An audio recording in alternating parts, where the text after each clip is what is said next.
What kind of show creates villains that you actively root for? I mean, think about that for a second.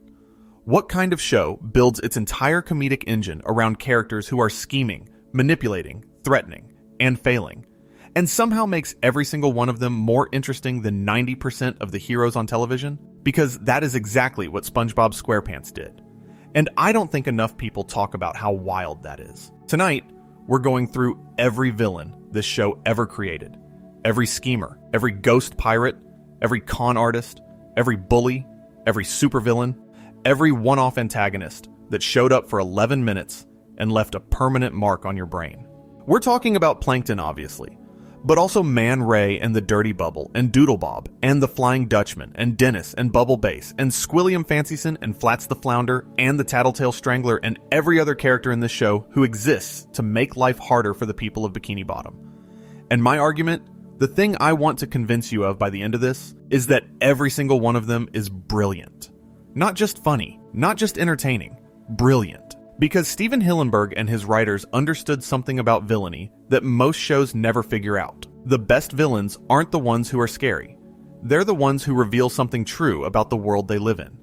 So if you're watching this late at night, get comfortable. This one is going to take a while. And if you haven't subscribed yet, it really does help us keep making these for you. Just a quick tap, and you're in. Now let me tell you why the bad guys of Bikini Bottom might be the most carefully crafted antagonists in the history of animated television. The place I want to start is the place you'd expect me to start, but I promise you, we're going somewhere you don't expect with it. We need to talk about Sheldon J. Plankton. And look, I know, everyone talks about Plankton. He's the main villain of the show. He's been around since Season 1, Episode 3B, which aired on July 31st, 1999. Literally the third episode of the entire series. But here's the thing that I think people miss, and it's been eating at me for a while now. Plankton was never supposed to last. Mr. Lawrence, the voice actor, his real name is Douglas Lawrence Osowski, has said in interviews that after producing Plankton's debut episode, Stephen Hillenberg wasn't even sure he'd bring the character back. Lawrence has specifically said that Plankton was originally only supposed to be in 1 or 2 episodes. Let that sit for a second. The most iconic villain in Nickelodeon history was almost a throwaway character. And here's what happened. After his first voice recording as Plankton, Lawrence drafted some of his own ideas for the character and passed them directly to Hillenberg. And from that point on, Plankton started appearing more and more frequently. This is a collaboration story. This is what happens when a voice actor connects with a character so deeply that he starts generating ideas for the writers. And I think that creative spark is part of why Plankton feels so alive compared to villains in other animated shows. He wasn't designed in a boardroom. He grew out of genuine creative enthusiasm. So let's actually look at that first episode. Plankton, Season 1, Episode 3B, paired with jellyfishing. The setup is deceptively simple. SpongeBob is at the Krusty Krab, he cooks a Krabby Patty, and the patty starts moving across the floor by itself. It's sliding toward the front door.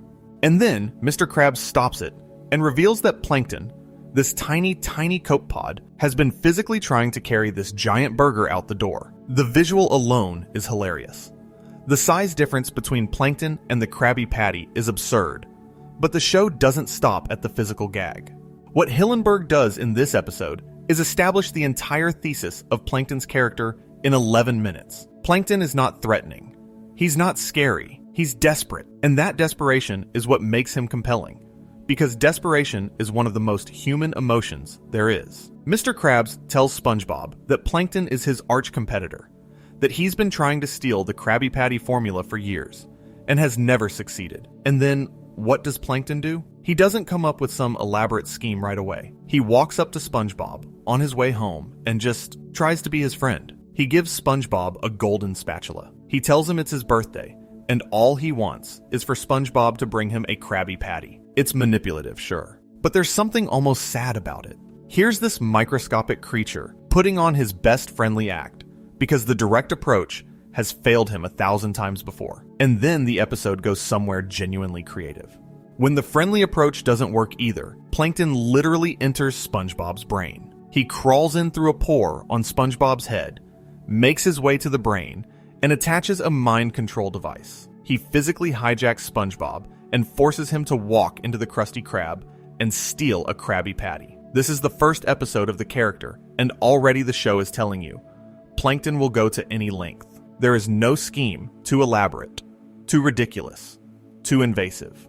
And the way it's defeated is perfect. SpongeBob starts lovingly describing the ingredients of the Krabby Patty, and Plankton gets so hungry he leaps out of SpongeBob's head and onto the patty, but bounces off and lands inside his own analyzer machine. His own appetite betrays him. His own desire is what undoes him. That's not just a punchline, that's a character thesis.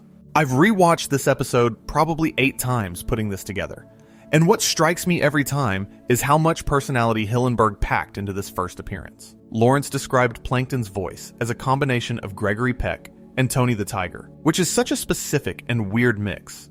But when you hear it, it makes total sense. There's this grandiosity to the way Plankton speaks, this dramatic flair that's completely disproportionate to his size. And that gap between how Plankton sees himself and what he actually is, that's the comedy engine of the entire character. He talks like a Bond villain. He schemes like a super genius.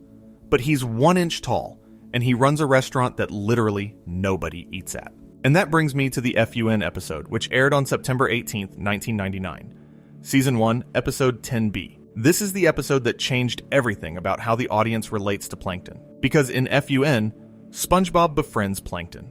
He sees this tiny creature eating alone at the chum bucket and thinks, maybe he just needs a friend. And the thing that kills me about this episode is that it makes you genuinely wonder, even for a few minutes, whether Plankton might actually be capable of goodness. SpongeBob takes Plankton to Jellyfish Fields and tries to teach him what fun is by singing the FUN song. And here's the moment that kills me. Plankton's first attempt at the song is completely wrong. His version of F is for fire that burns down the whole town.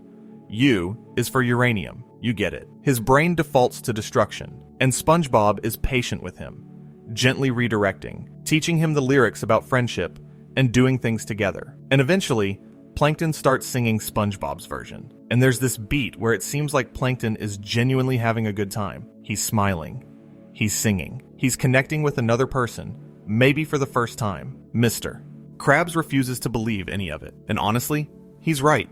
Because the next day, when SpongeBob meets Plankton at the Krusty Krab, Mr. Krabs has set a trap. SpongeBob reaches into Plankton's pocket and finds a stolen Krabby Patty. And the thing that makes this scene hurt, just a little, is SpongeBob's face. He believed in Plankton. He genuinely thought he'd changed. And he was wrong. But here's the question this episode plants, and the show will keep coming back to it for decades. Is Plankton actually incapable of friendship? Or is he just so consumed by his obsession with the formula that he can't get out of his own way? Because the show gives you evidence for both readings. And that ambiguity is what makes him such a rich character. A straightforward villain would have been playing SpongeBob from the start. But the show leaves room for the interpretation that Plankton really was having fun, that there was a moment where he almost chose differently, and then the addiction to the formula pulled him back. That's not simple. That's layered. That's something a lot of live-action prestige dramas can't pull off.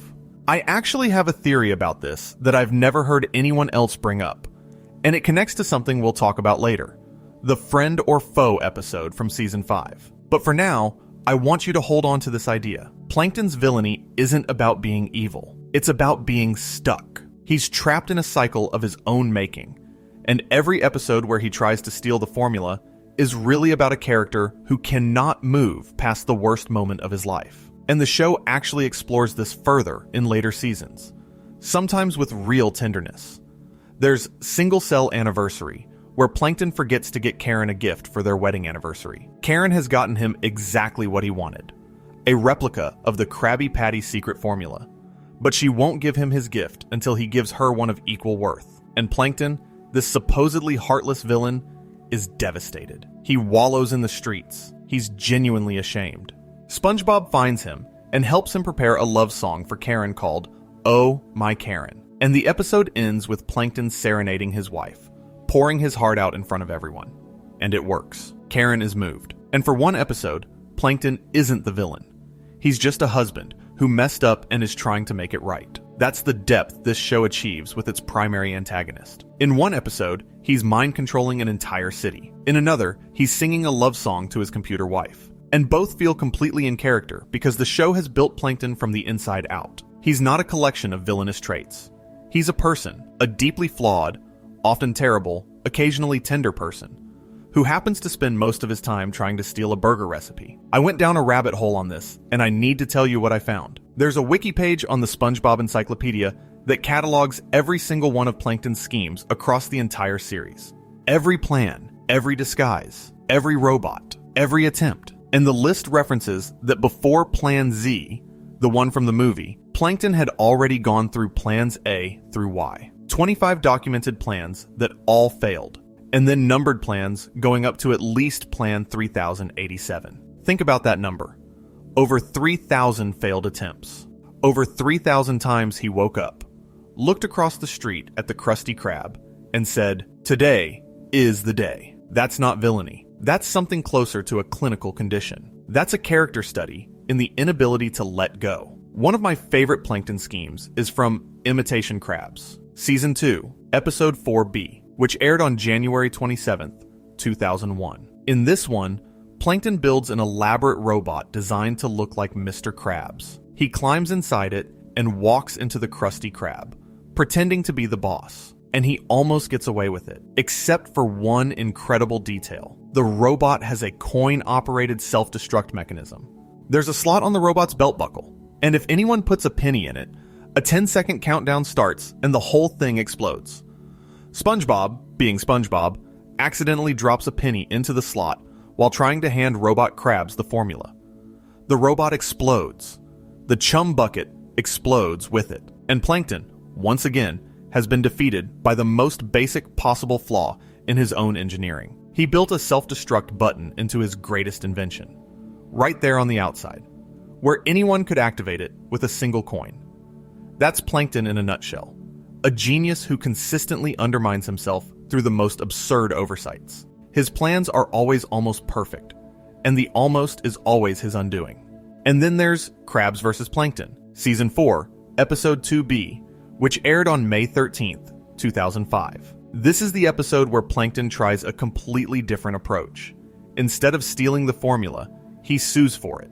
He fakes an injury at the Krusty Krab, slips on a puddle, pretends to be hurt, and threatens a lawsuit. "Give me the formula, or I'll take you to court." And Mr. Krabs, being McCrabs, can't afford a lawyer. So SpongeBob becomes his attorney. The court episode is hilarious, but it's also doing something clever with the rivalry. Because Plankton is right, in a way. The Krusty Krab doesn't have a wet floor sign. The floor is genuinely dangerous. His legal argument has merit, even though his motivation is transparent. And SpongeBob wins the case, not through legal brilliance, but by pulling out a Krabby Patty and tempting Plankton into confessing his real scheme on the witness stand. Plankton can't help himself. The moment a Krabby Patty is within reach, every pretense drops. The addiction overrides the strategy. Even when he's trying a completely new approach, the legal system instead of robots and disguises, the formula pulls him back like a gravitational force. The jury finds Mr. Krabs not guilty, but adds, almost as an aside, that he is admittedly cheap. Even the legal system in Bikini Bottom can see both sides of this rivalry. Nobody is purely good. Nobody is purely evil. The verdict is always nuanced. Now, the show kept finding new ways to explore Plankton's failures, and some of them are among the most creative episodes in the entire run. Take The Algae's Always Greener, which kicked off Season 3 on March 22nd, 2002. The premise is simple, but devastating. Plankton uses a machine to switch lives with Mr. Krabs. He finally gets what he's always wanted. He's running the Krusty Krab. He has the formula. He's successful, and it's absolutely miserable. Because what Plankton discovers is that running the Krusty Krab means dealing with SpongeBob's constant clinginess, Squidward's laziness, customers who are never satisfied, and here's the beautiful irony, an alternate universe version of Mr. Krabs who keeps trying to steal the formula from him. Plankton becomes the person being harassed. He becomes the one who can't eat his meal in peace because someone is always scheming against him. And by the end, he voluntarily switches back. He chooses to be the unsuccessful owner of the chum bucket because the alternative is worse. Think about what that says about this character. Think about what the show is really telling you here. Plankton doesn't actually want the formula for what it would give him. He wants the formula because wanting it is the only identity he has. The moment he actually achieves his goal, he falls apart. That's not a kid's show villain. That's an exploration of how obsession replaces purpose, how the chase becomes the point, and how some people would rather be comfortable failures than uncomfortable successes. I've talked to people about this episode, and most of them remember it as the funny one where Plankton switches places with Krabs. But when you actually sit with it, when you look at what it's saying about desire and fulfillment, and the gap between what we think we want and what we actually need, it's operating on a level that most animated shows never attempt. Plankton doesn't just fail in this episode. He succeeds and finds out that success was the wrong goal all along. And he goes back to failure voluntarily. Because failure, as painful as it is the only identity he has. That's devastating. That's real. That's something I think about every time I catch myself wanting something I'm not sure I'd actually enjoy having. And then there's Plankton's Army, Season 3, Episode 18B, which aired January 19th, 2004. This one takes a completely different approach. Instead of a new scheme involving technology or disguises, Plankton goes back to basics. He contacts his extended family, hundreds of relatives, all Plankton, and recruits them for a full-scale invasion of the Krusty Krab. This is the episode where we learn that Plankton's entire family are hillbillies. Every single cousin, every uncle, every distant relative. They're all country bumpkins who can barely understand what Plankton is talking about. He has to bribe them with root beer just to get them to participate. And the episode has one of my favorite endings in the entire series. Plankton's army actually succeeds. They overwhelm the Krusty Krab, corner Mr. Krabs, and Plankton finally gets his hands on the secret formula. He opens the bottle. He reads it. And the secret ingredient is a pinch of ground plankton, his own species. The formula calls for grinding up creatures just like him. His entire family panics and runs, screaming out of the restaurant. Now, the kicker is that Mr. Krabs planted a fake formula specifically for this scenario. He anticipated that Plankton might actually succeed one day and prepared a decoy designed to horrify him. And I need you to think about what that reveals about Mr. Krabs. This is a man who, in his spare time, wrote out a fake version of his most closely guarded secret and chose to make the fake ingredient something that would psychologically traumatize his rival. That's calculated. That's dark. And it raises a question. The show keeps circling back to, which one of these two is really the villain? Okay, I want to stay with Plankton for a bit longer because there's another episode that changed how I see the whole character, and it's one that technically comes from the post-Hillenberg era. Friend or Foe, Season 5, Episode 1, which aired on April 13th, 2007. This is the origin story. This is the episode that tells you who Plankton and Mr. Krabs were before they became enemies. And it's kind of heartbreaking. The episode reveals that Plankton and Mr. Krabs were born on the same day and grew up as best friends. Both of them were outcasts. Plankton was bullied for being a nerd. Krabs was mocked for being dirt poor. They found each other because nobody else wanted them. And together, they decided to start a restaurant. They were going to be partners. They were going to build something together. The creation of the Krabby Patty was an accident. Their first attempt at a burger was so bad it literally poisoned their only customer. Old Man Jenkins collapsed after one bite. Krabs and Plankton got into a fight about whose fault it was. They struggled over the recipe, and in the chaos, a shelf got knocked down, dumping random ingredients onto the grill. Plankton stormed out with half the torn recipe, and Mr. Krabs was left standing there with the other half, which by pure accident combined with the spilled ingredients to become the Krabby Patty formula. I keep coming back to this episode because it reframes the entire series. Plankton isn't just some random villain who showed up one day to cause trouble. He's a former best friend who got the raw end of a partnership that fell apart over pride and stubbornness. The formula he's been trying to steal for decades was supposed to be half his. The success Krabs enjoys was supposed to be shared. And every time Plankton schemes and fails, every time he gets launched back to the chum bucket, he's really just trying to reclaim something he feels was stolen from him. Does that justify his methods? No. He's still manipulative, still deceptive, still willing to mind control an entire city. But it explains him. It gives the obsession a root. And the show trusts its audience enough to present this backstory without telling you what to feel about it. You can watch Friend or Foe and feel sorry for Plankton. You can also watch it and think he needs to let go and move on with his life. The show doesn't pick sides.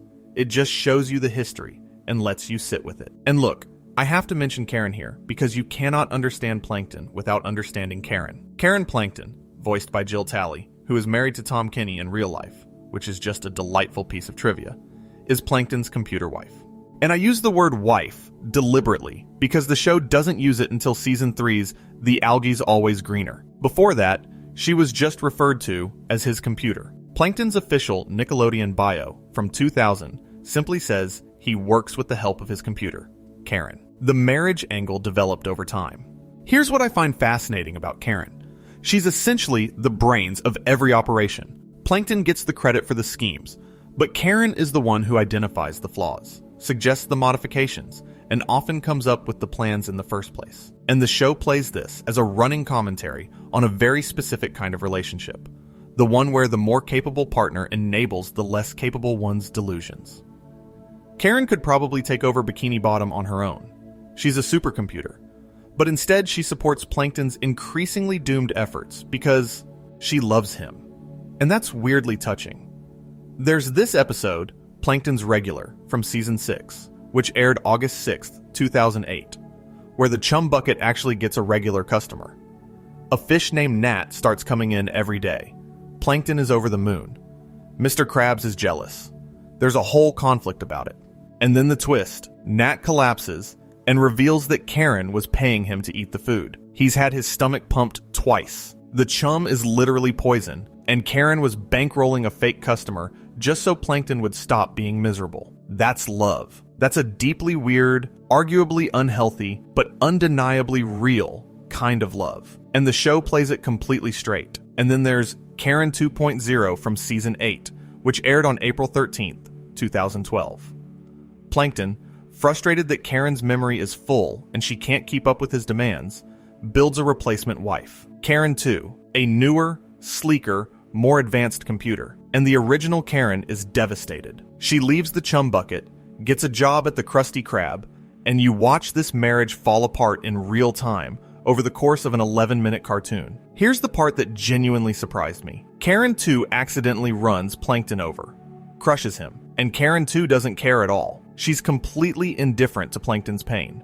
And that's what snaps the original Karen back into protective mode. She destroys Karen 2 and says something to the effect of nobody runs down her Plankton. And Plankton, battered and humbled, promises he'll never take Karen for granted again. Karen's power runs out, and Plankton takes the battery from Karen 2's destroyed body and puts it into his wife. He begs her to wake up. Look, I know this is a cartoon about tiny sea creatures, but that moment, a husband frantically trying to power his wife back on with parts from her replacement, is genuinely moving. And the show earns it because it's been building the Plankton-Karen relationship for over a decade at that point. You care about these two because the show has shown you 100 small moments of their life together. The arguments, the schemes, the anniversaries they forget, the love songs they fumble through. According to the show's writers, Hillenberg named Karen after his own wife, Karen Hillenberg. And Jill Talley, who voices Karen, is married in real life to Tom Kenny, who voices SpongeBob. The show's real-life relationships are woven into its fictional ones in ways that give the characters an emotional authenticity you can feel even if you don't know the behind-the-scenes details. Plankton even got his own movie. Plankton. The movie dropped on Netflix on March 7th, 2025, and the Sandy Cheeks movie came before it in August 2024. The fact that Plankton graduated from a one-off character who almost didn't come back to headlining his own feature film is one of the most remarkable character trajectories in animation history. From Douglas Lawrence passing a few ideas to Steven Hillenberg after a voice recording session to being the lead of a Netflix film, that's a 25-year journey. And every step of it was earned through the writing. But Plankton's not the only villain in this show who deserves this kind of attention. Let me shift to someone who I think is one of the most underappreciated antagonists in the whole series.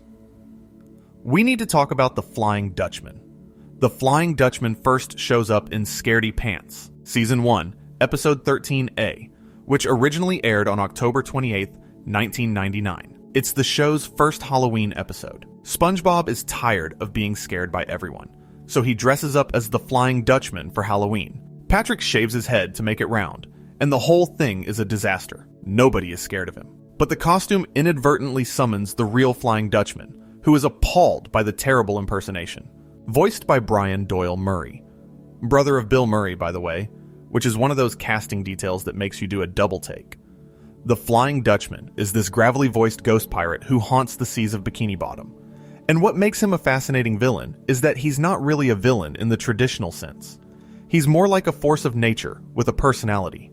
The episode that really sold me on this character is Shanghaied, Season 2, Episode 13A, which aired on March 9th, 2001. This one originally aired as a special called You Wish, where viewers could actually call in or go online and vote on how the episode ended. SpongeBob, Patrick, and Squidward end up on the Flying Dutchman's ghost ship after an anchor drops onto SpongeBob's house. The Dutchman tells them that anyone who sets foot on his ship must serve as his ghostly crew for eternity. When Squidward complains, the Dutchman opens a zipper-like portal and throws him into the Fly of Despair. This void filled with genuinely horrifying imagery. And this is what I mean about the villains in this show being brilliant. The Fly of Despair is a legitimately disturbing visual.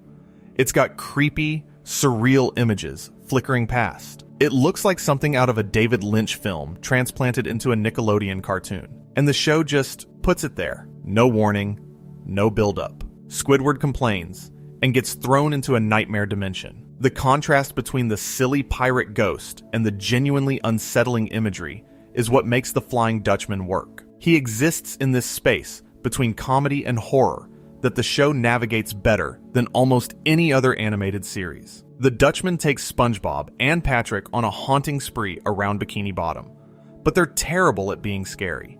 And then there's the wish scenario. The Dutchman offers them 3 wishes in exchange for his stolen sock. Patrick immediately wastes the first wish on wishing he'd known about the wishes sooner. SpongeBob wastes the second on wishing Squidward was back. And the final wish, depending on which ending aired, leads to the episode's punchline. It's chaotic and silly, and somehow also tells you everything about these characters through the structure of a simple genie wish gag. But the Flying Dutchman episode that really needs analysis is Born Again Krabs, Season 3, Episode 16A, which aired on October 4th, 2003. This is the episode where the Dutchman becomes genuinely terrifying. Mr. Krabs, being the cheapest creature alive, refuses to throw away a rotten, moldy Krabby Patty that SpongeBob found under the grill. He insists on selling it. SpongeBob has to physically fight Krabs over it. And then Krabs eats the patty himself, rather than waste money, and it lands him in the hospital. While Krabs is unconscious, the Flying Dutchman appears, not as a comedic ghost pirate this time, but as a genuine Grim Reaper figure. He's come to collect Krabs' soul. And here's where the episode gets dark in a way that a kid's show has no business being.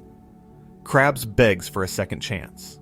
He promises to be generous, to be kind, to share his wealth. The Dutchman agrees, but warns him that if he goes back to his greedy ways, the deal is off. So Krabs starts being generous. He gives away free stuff at the Krusty Krab. He's kind to customers. He's almost unrecognizable. And then the Dutchman shows up again. And here's the scene that gets me. Squidward challenges Krabs, asking if he would really sell SpongeBob's soul for money. And Krabs says, yes. He sells SpongeBob's soul to the Flying Dutchman for 62 cents. 62 cents. That's what SpongeBob is worth to McCrabs when money is on the table. And I need you to sit with that because it reveals something the show keeps hinting at, but rarely states this directly. Mr. Krabs is, in many ways, a worse person than Plankton. Plankton is driven by obsession and wounded pride. Mr. Krabs is driven by pure greed. And when forced to choose between his loyal employee, the person who has given him everything, and a handful of coins, he picks the coins without hesitation. The resolution is perfect, though.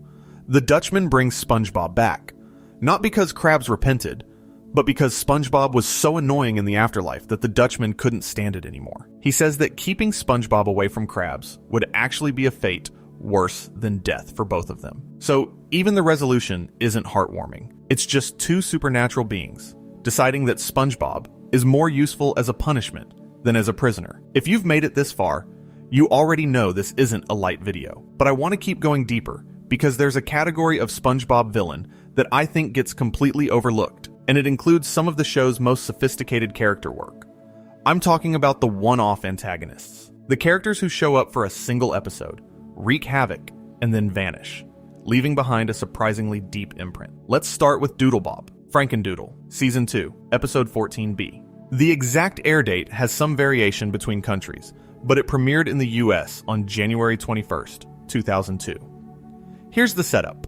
A live-action artist at the surface drops his pencil into the ocean, and SpongeBob and Patrick discover that anything drawn with this pencil comes to life. SpongeBob draws a crude version of himself, and Doodlebob is born. This is a Frankenstein story. The title makes that explicit. But what makes Doodlebob work as a villain is something much more specific. Doodlebob isn't evil in the way Plankton is evil. Doodlebob doesn't have plans or motivations or a backstory. He's pure chaos. He speaks in garbled, reversed gibberish. He moves in jerky, unpredictable ways. His animation style is deliberately different from everything else on screen. Rougher, sketchier, more aggressive. He looks wrong. He feels wrong. And because he's a crude copy of SpongeBob, he acts as this dark mirror, a version of the protagonist, stripped of everything that makes SpongeBob lovable. I've watched SpongeBob more times than I can count, and Doodlebob still feels genuinely unsettling, in a way most cartoon villains never achieve. And I think the reason is that he represents something primal, the fear of creating something you can't control. SpongeBob made Doodlebob. He brought him into existence carelessly, without thinking about the consequences. And now, this thing is out there, destroying everything. And it looks like you. And it sounds like a nightmare version of you. That's body horror for kids. That's a Nickelodeon cartoon accidentally inventing a horror subgenre. The way Doodlebob is defeated is also significant. SpongeBob doesn't overpower him. He doesn't outsmart him through a clever plan. He traps Doodlebob on a piece of paper, flattening him into 2 dimensions. He's not destroyed. He's contained. The threat isn't eliminated, just imprisoned. And Doodlebob has come back in later episodes and even got his own spin-off segment, which suggests the show understood that this character had tapped into something deeper than a typical villain of the week. The storyboard for this scene was released years later, and when you see what they originally planned, it changes everything about how you read the episode. The original storyboards show even more extreme versions of Doodlebob's violent behavior. The writers were pushing the boundaries of what Nickelodeon would allow in terms of cartoon horror, and the finished product is already pretty intense. Doodlebob doesn't just attack SpongeBob, he attacks the concept of SpongeBob. He takes SpongeBob's place. He lives in SpongeBob's house. He's a parasitic version of the hero, and the show frames his existence as fundamentally wrong, not because he's evil, but because he's a copy. He's a thing that shouldn't exist, pretending to be something that does. And I think, on some level, kids pick up on that existential horror, even if they can't articulate it. Doodlebob is scary because he raises a question the show never quite answers. What makes the real SpongeBob real? If you can draw a copy that walks and talks and fights, what's the difference between the original and the fake? That's heavy material for a Saturday morning cartoon. And the pencil itself is a fascinating storytelling device. It literally creates whatever the artist draws. It's a metaphor for creative power, for the animator's ability to bring things into existence. And when that power is used carelessly, you get Doodlebob. You get something monstrous. There's a reading of Frankendoodle that's about the responsibility of creation itself, about what artists owe to the things they make and the worlds they build. Stephen Hillenberg, who spent years at CalArts studying experimental animation under Jules Engel, would have been deeply aware of this subtext. The artist drops the pencil into the ocean. The artist's carelessness creates the monster, and it's up to the characters, the creations themselves, to deal with the consequences.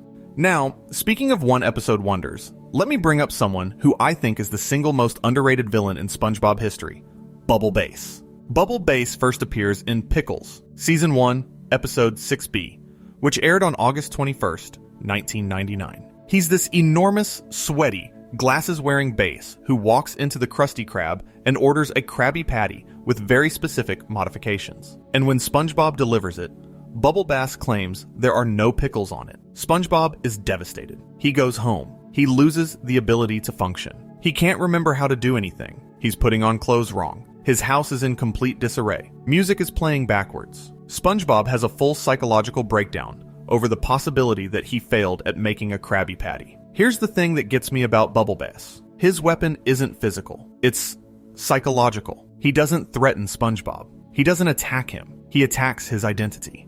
SpongeBob's entire sense of self is built on being the best fry cook at the Krusty Krab. That's his purpose. That's his reason for getting up in the morning.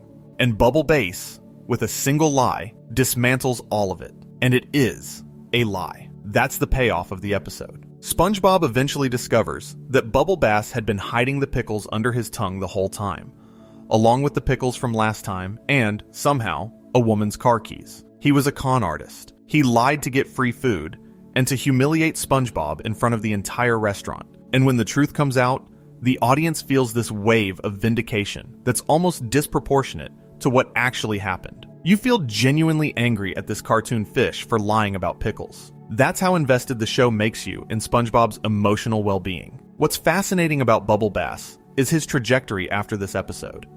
He makes brief appearances in FUN and Fools in April, and then essentially vanishes from the show. For years, he was just gone. And then, starting around the middle of season 9, Bubble Bass came back as a recurring character. He became this minor antagonist who shows up to annoy people, act entitled, and generally be the worst customer in Bikini Bottom. The fans had kept him alive in their memory for over a decade, and the show recognized that. D. Bradley Baker, who voices Bubble Bass along with Squilliam Fancyson and dozens of other characters, brought him back with the exact same obnoxious energy, and the character slotted right back in like he'd never left. And the revival of Bubble Bass in later seasons tells you something about the show's relationship with its own history. Fans kept this character alive for over a decade. They quoted him. They referenced the hidden pickles. They made him part of the SpongeBob cultural lexicon, even though he'd barely been in the show. And when the writers brought him back starting around season 9, they didn't just recreate the old Bubble Bass. They evolved him. He became more pathetic, more entitled, more specifically annoying, in ways that reflected how audiences had grown up and started recognizing the Bubble Basses in their own lives. He wasn't just a lying customer anymore. He was the embodiment of internet troll culture. Someone who weaponizes complaints, who demands perfection from others while offering nothing himself, who exists to make service workers miserable for sport. The fact that D. Bradley Baker, who voices Bubble Bass alongside dozens of other SpongeBob characters, could return to this character after years and immediately recapture that specific nasal arrogance is a testament to how well-defined the original performance was. One recording session in 1999 set the template for a character who's still annoying people in 2025. That's voice acting at its finest. You create something so distinct that it becomes permanent. This is one of those episodes I think about randomly at like 2 a.m.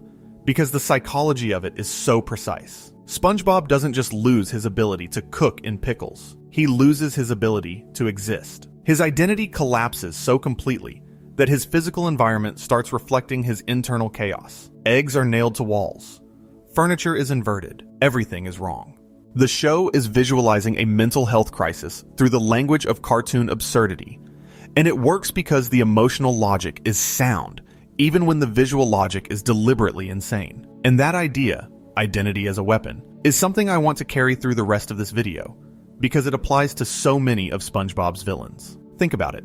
Plankton doesn't just want to steal a recipe. He wants to become Mr. Krabs.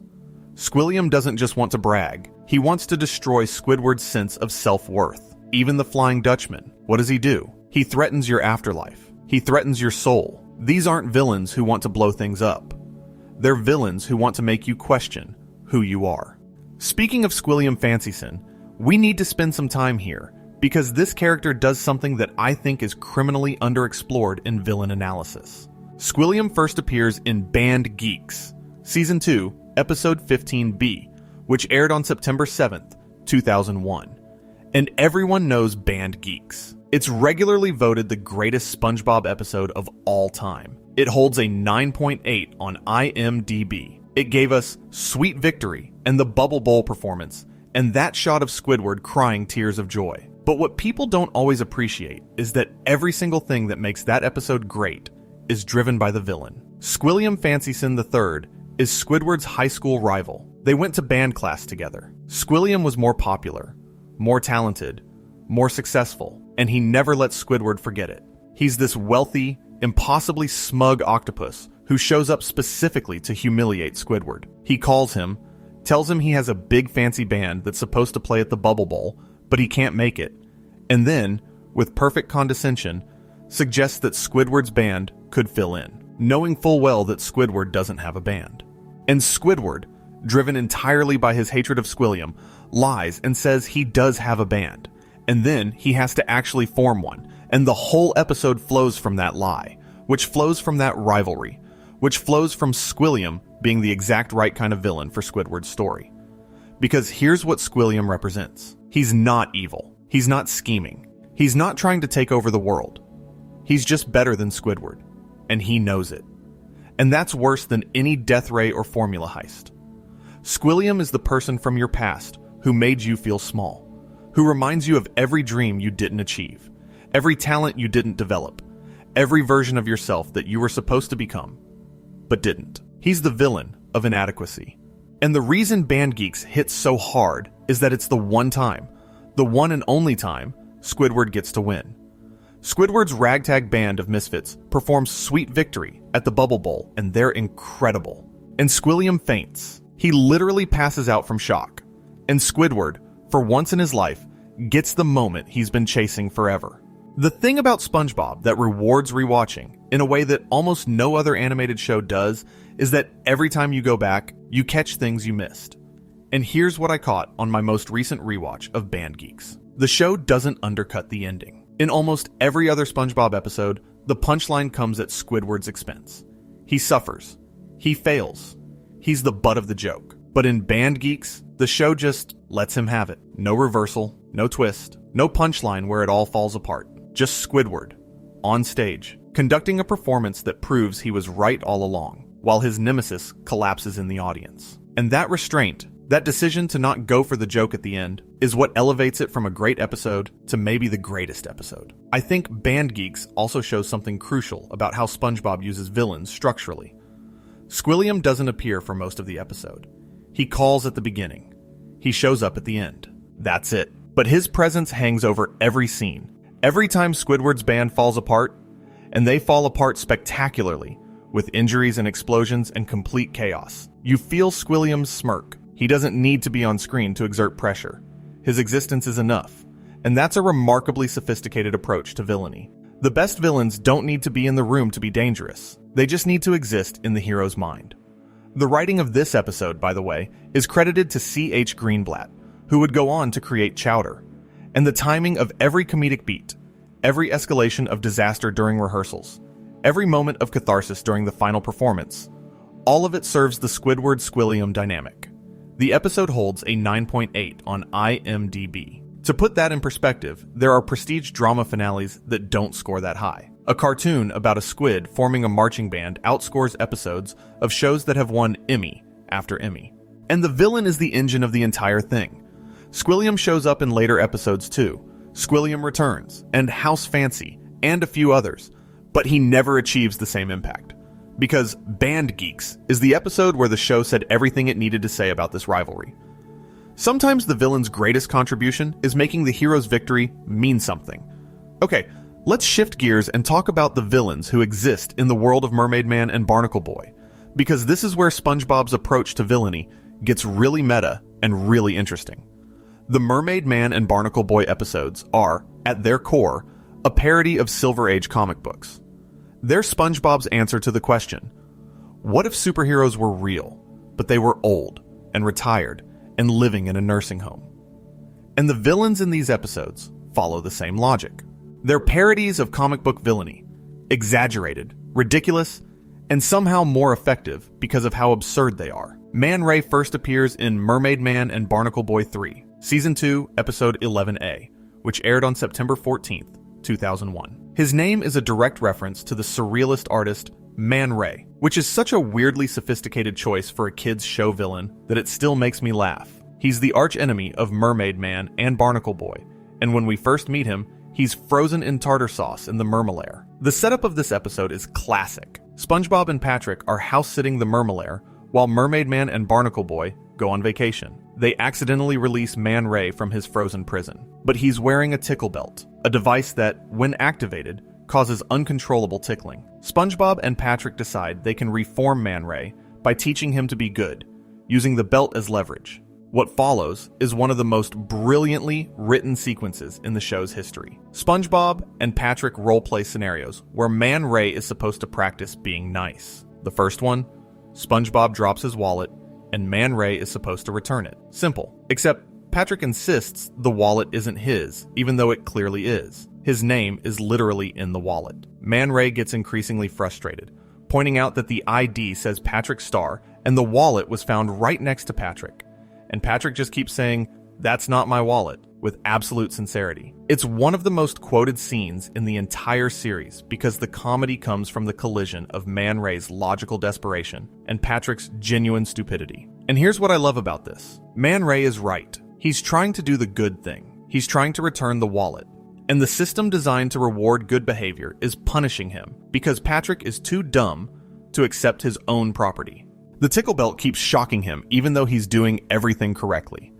The show is making a sly point about how goodness and punishment don't always align, how systems of justice can be arbitrary and absurd. Man Ray is technically the most reasonable person in the room, and he's the villain. Eventually, Man Ray tricks SpongeBob and Patrick into removing the belt by pretending he's reformed. And then he goes right back to being evil. Or does he? There's this beat where you can't quite tell if Man Ray genuinely tried and gave up, or if he was playing them the whole time. The show, as it so often does, refuses to give you a clean answer. And that's what I think makes Man Ray such a strong character despite his limited appearances. He exists in this fascinating middle ground between genuine supervillainy and something more complicated. His name is a reference to the Surrealist artist Man Ray, which I think is a deliberately highbrow choice for a Nickelodeon cartoon villain.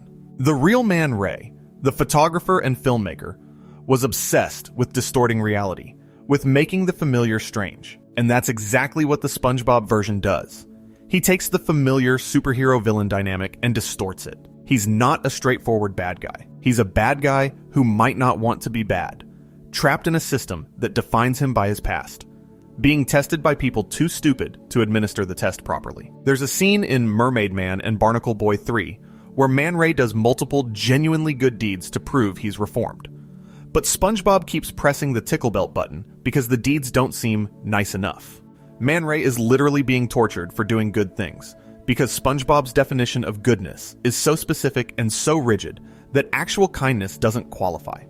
It's a devastatingly funny commentary on moral gatekeeping. Who decides when a villain has done enough good to earn redemption? And what happens when the people making that decision have no idea what they're doing? If you're watching this late at night, you know what I mean. We all know someone who's held to a higher standard than everyone around them because of something they did years ago. We all know what it's like to try and change and have someone keep pressing the button. The Dirty Bubble is the other major supervillain in this world, and his first appearance is in Mermaid Man and Barnacle Boy 2, the Season 1 finale. He shows up right at the end of the episode and traps Mermaid Man and Barnacle Boy inside his body. That's his power.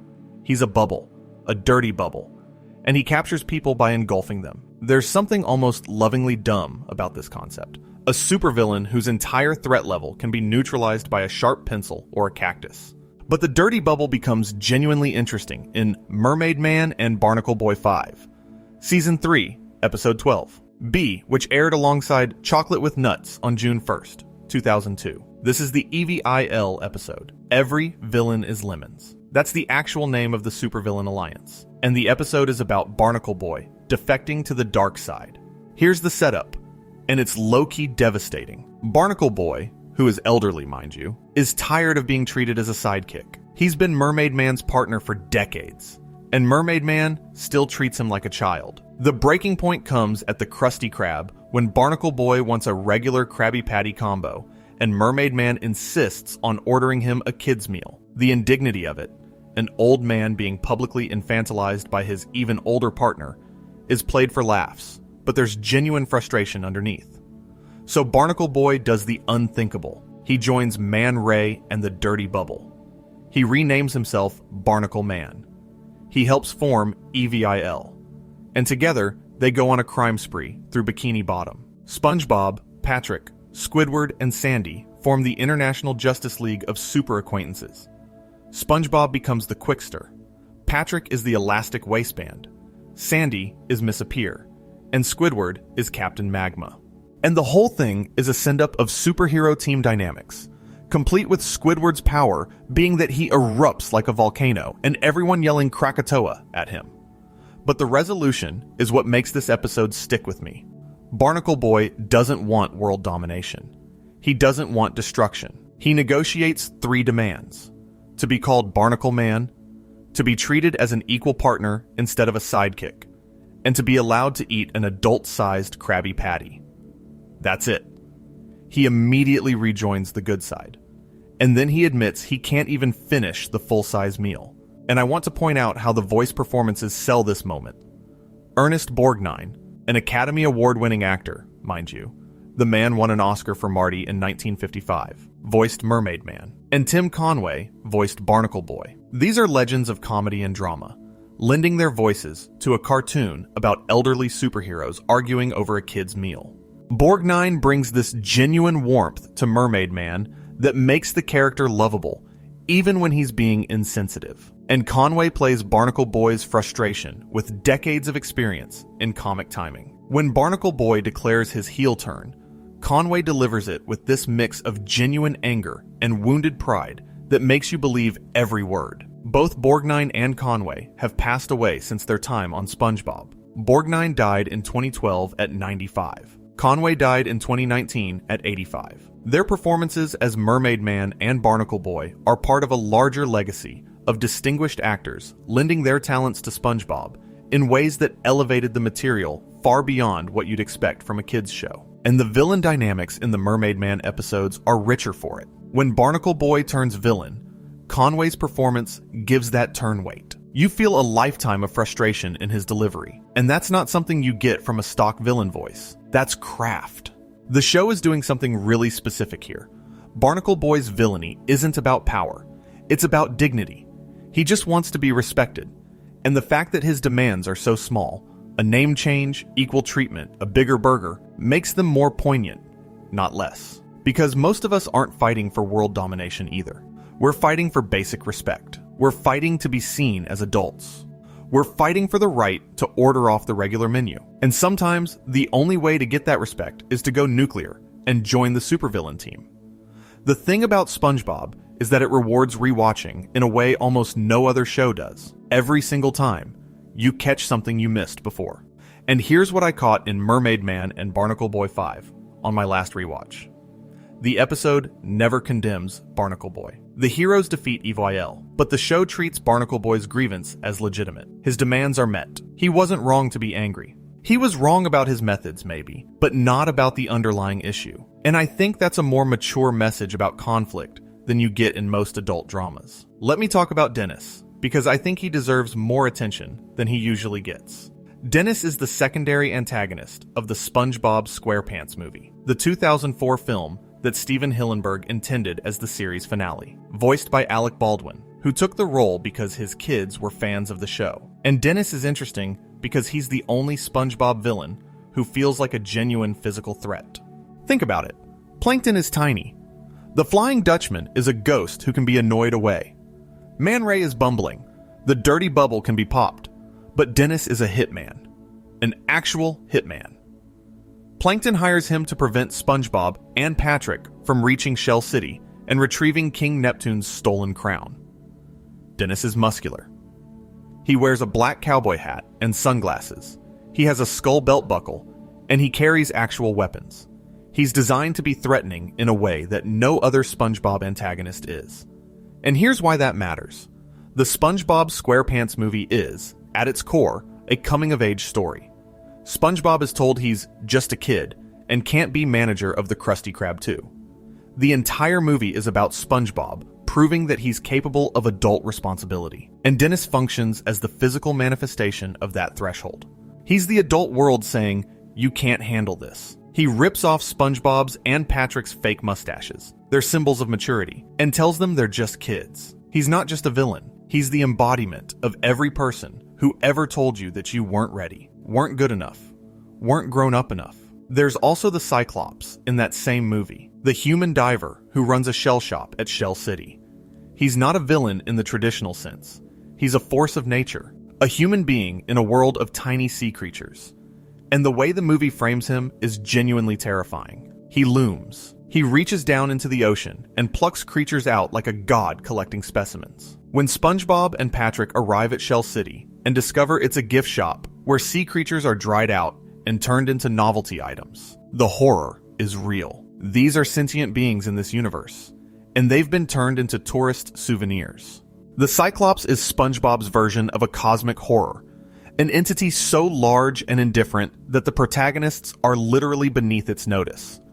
The movie also features King Neptune as a secondary antagonist, not a villain exactly, but an authority figure who is wrong about everything and nearly destroys an innocent man, Mr. Krabs, because of his own vanity and rage. Neptune freezes Krabs alive and gives SpongeBob 6 days to retrieve the stolen crown before executing him.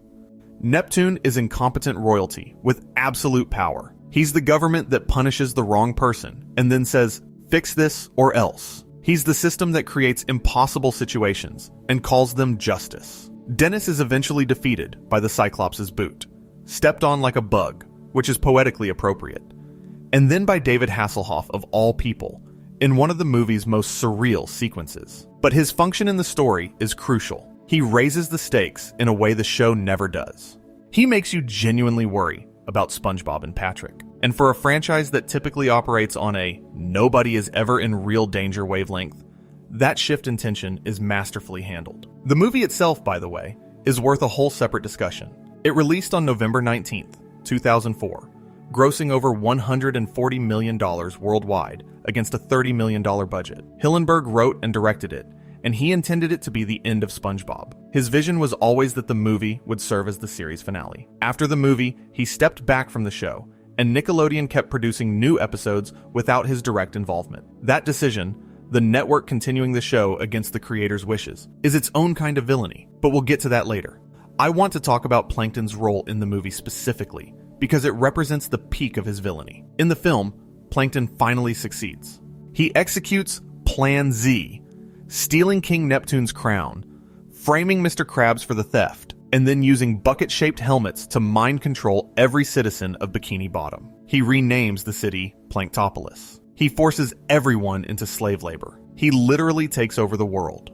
And the way he's defeated is one of the most beautiful things the franchise ever produced. SpongeBob, who has been called a kid and a goofball and told he'll never amount to anything, picks up an electric guitar and plays Goofy Goober Rock. The power of rock and roll, not maturity, not violence, not cleverness, but pure joyful absurdity, destroys every single mind control helmet simultaneously. Plankton's helmets can't handle the frequency of genuine, unbridled fun. SpongeBob saves the world by being exactly who he's always been.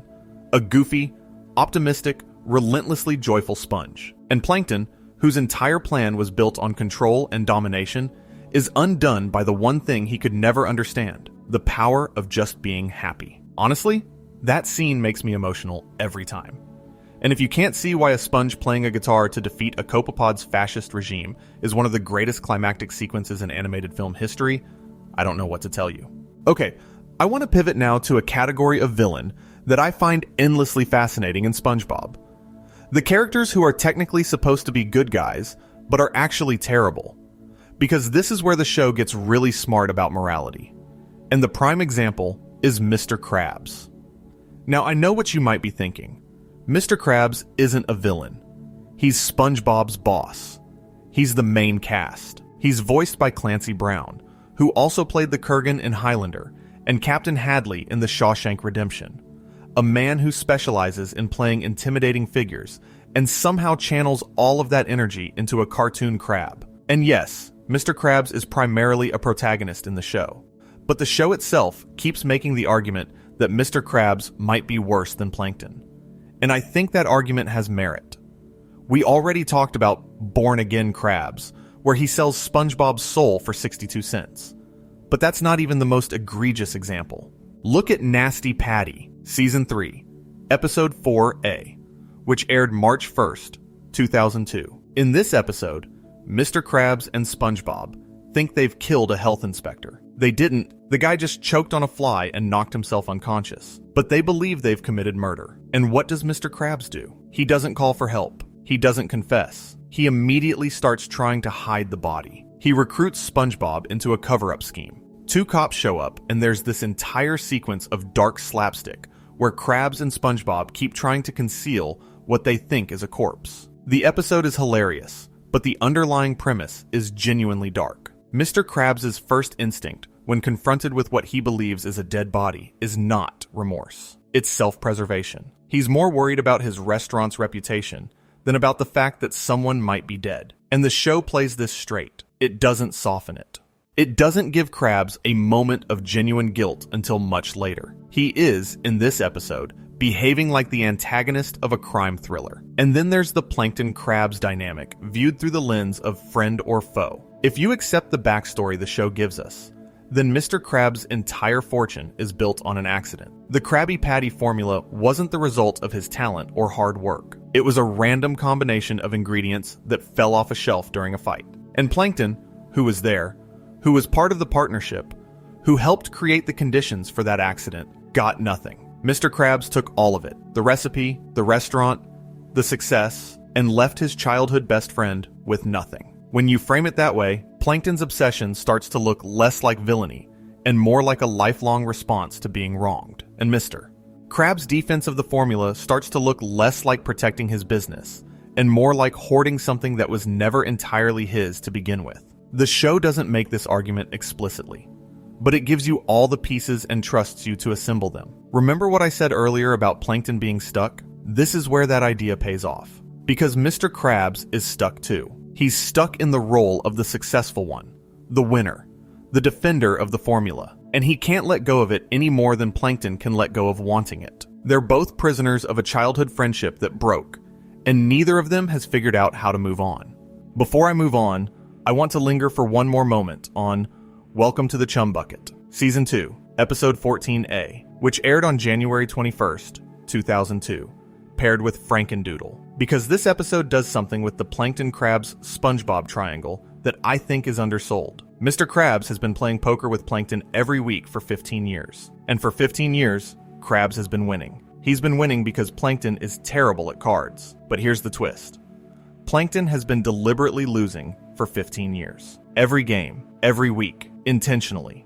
All to lull Krabs into a false sense of security so that one day, Plankton could bet for something that matters and win. That's a 15-year con. 15 years of pretending to be bad at something so your enemy stops taking you seriously. And when Plankton finally strikes, he bets for SpongeBob's contract.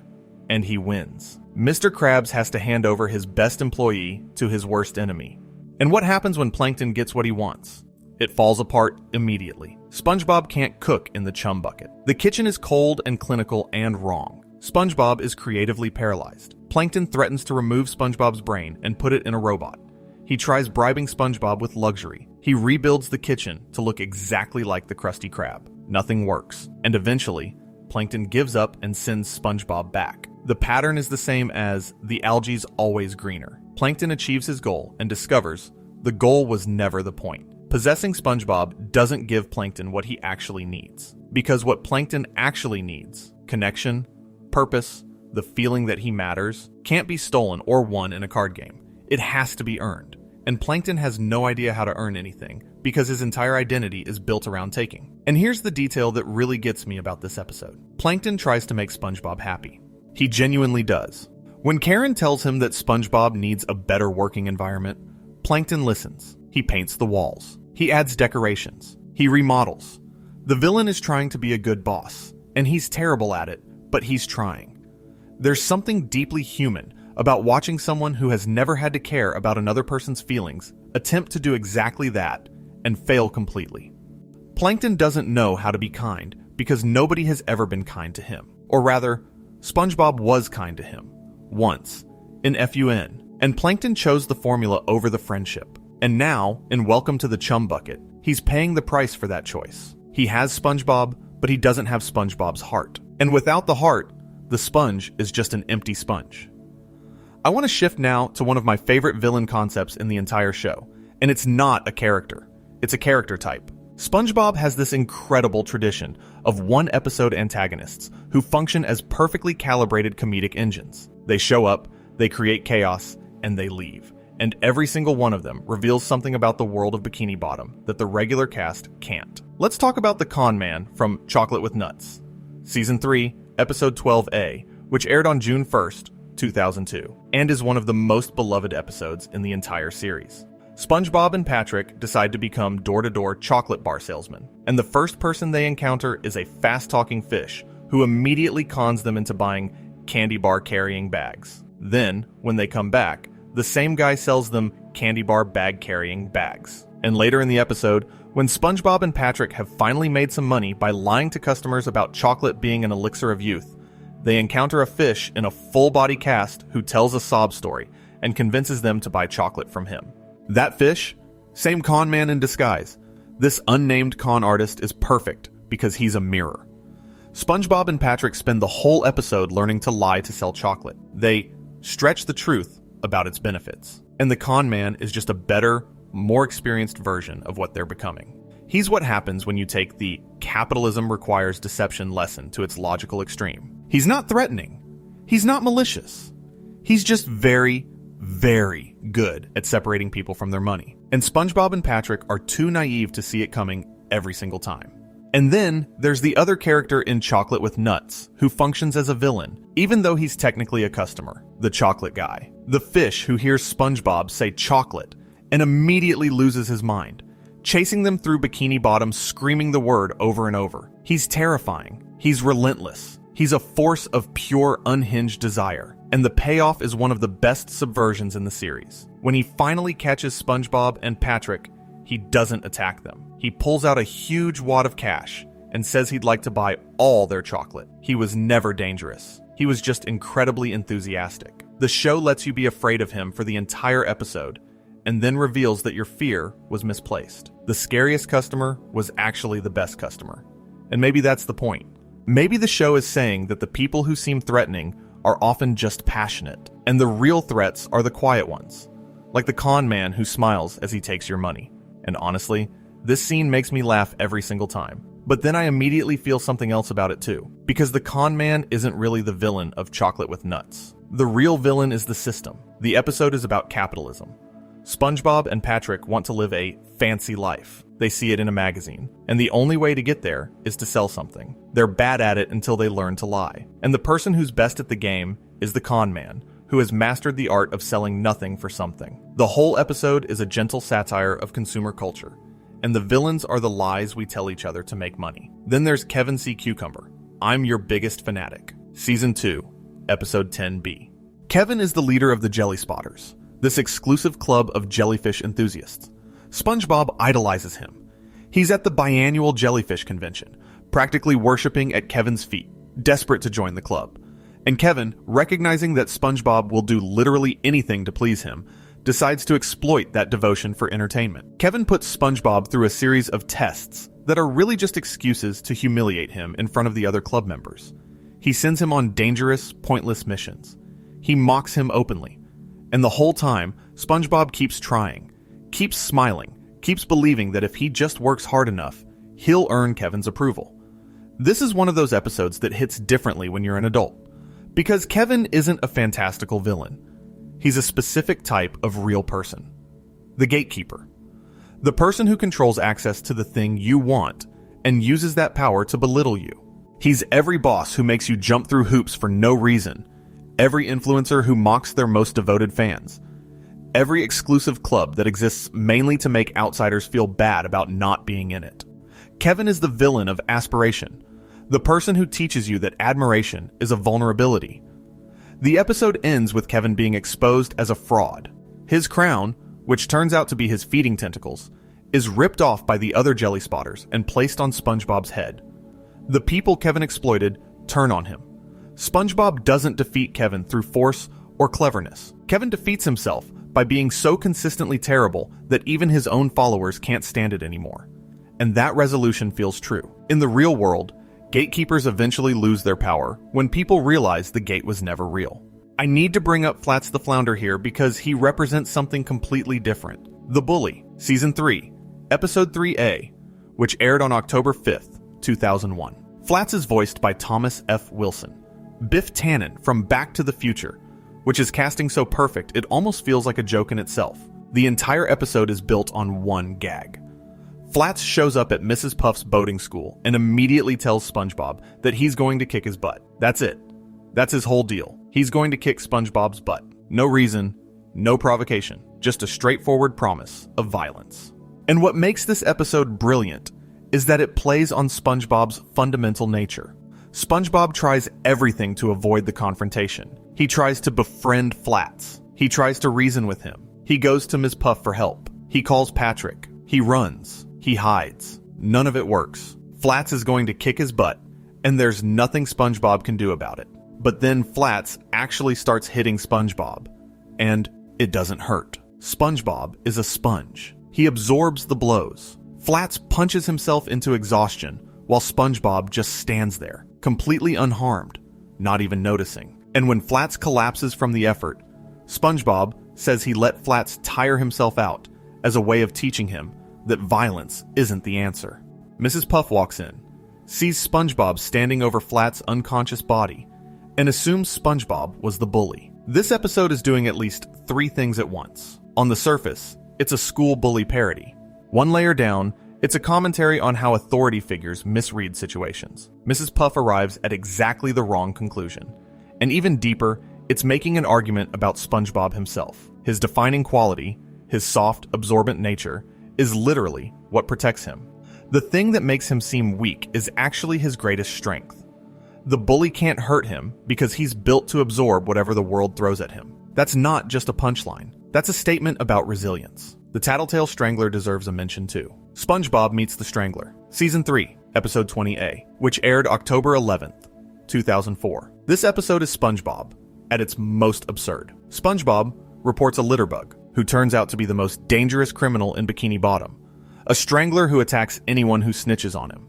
The strangler escapes from prison, disguises himself with a fake mustache, and SpongeBob, in a display of weapons-grade obliviousness, hires the disguised strangler as his bodyguard. And the episode becomes this extended torture comedy where SpongeBob is unknowingly driving the strangler insane through sheer friendliness.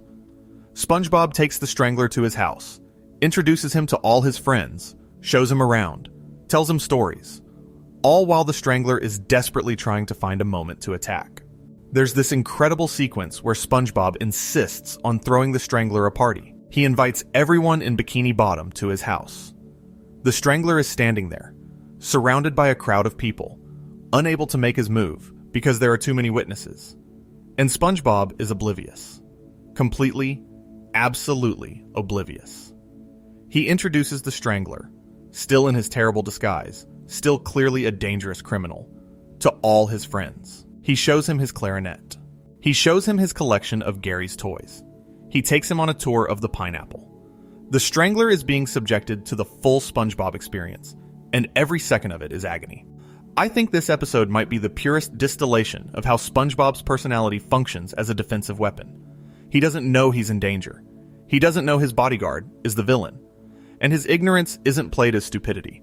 It's played as an overwhelming abundance of trust. SpongeBob trusts everyone.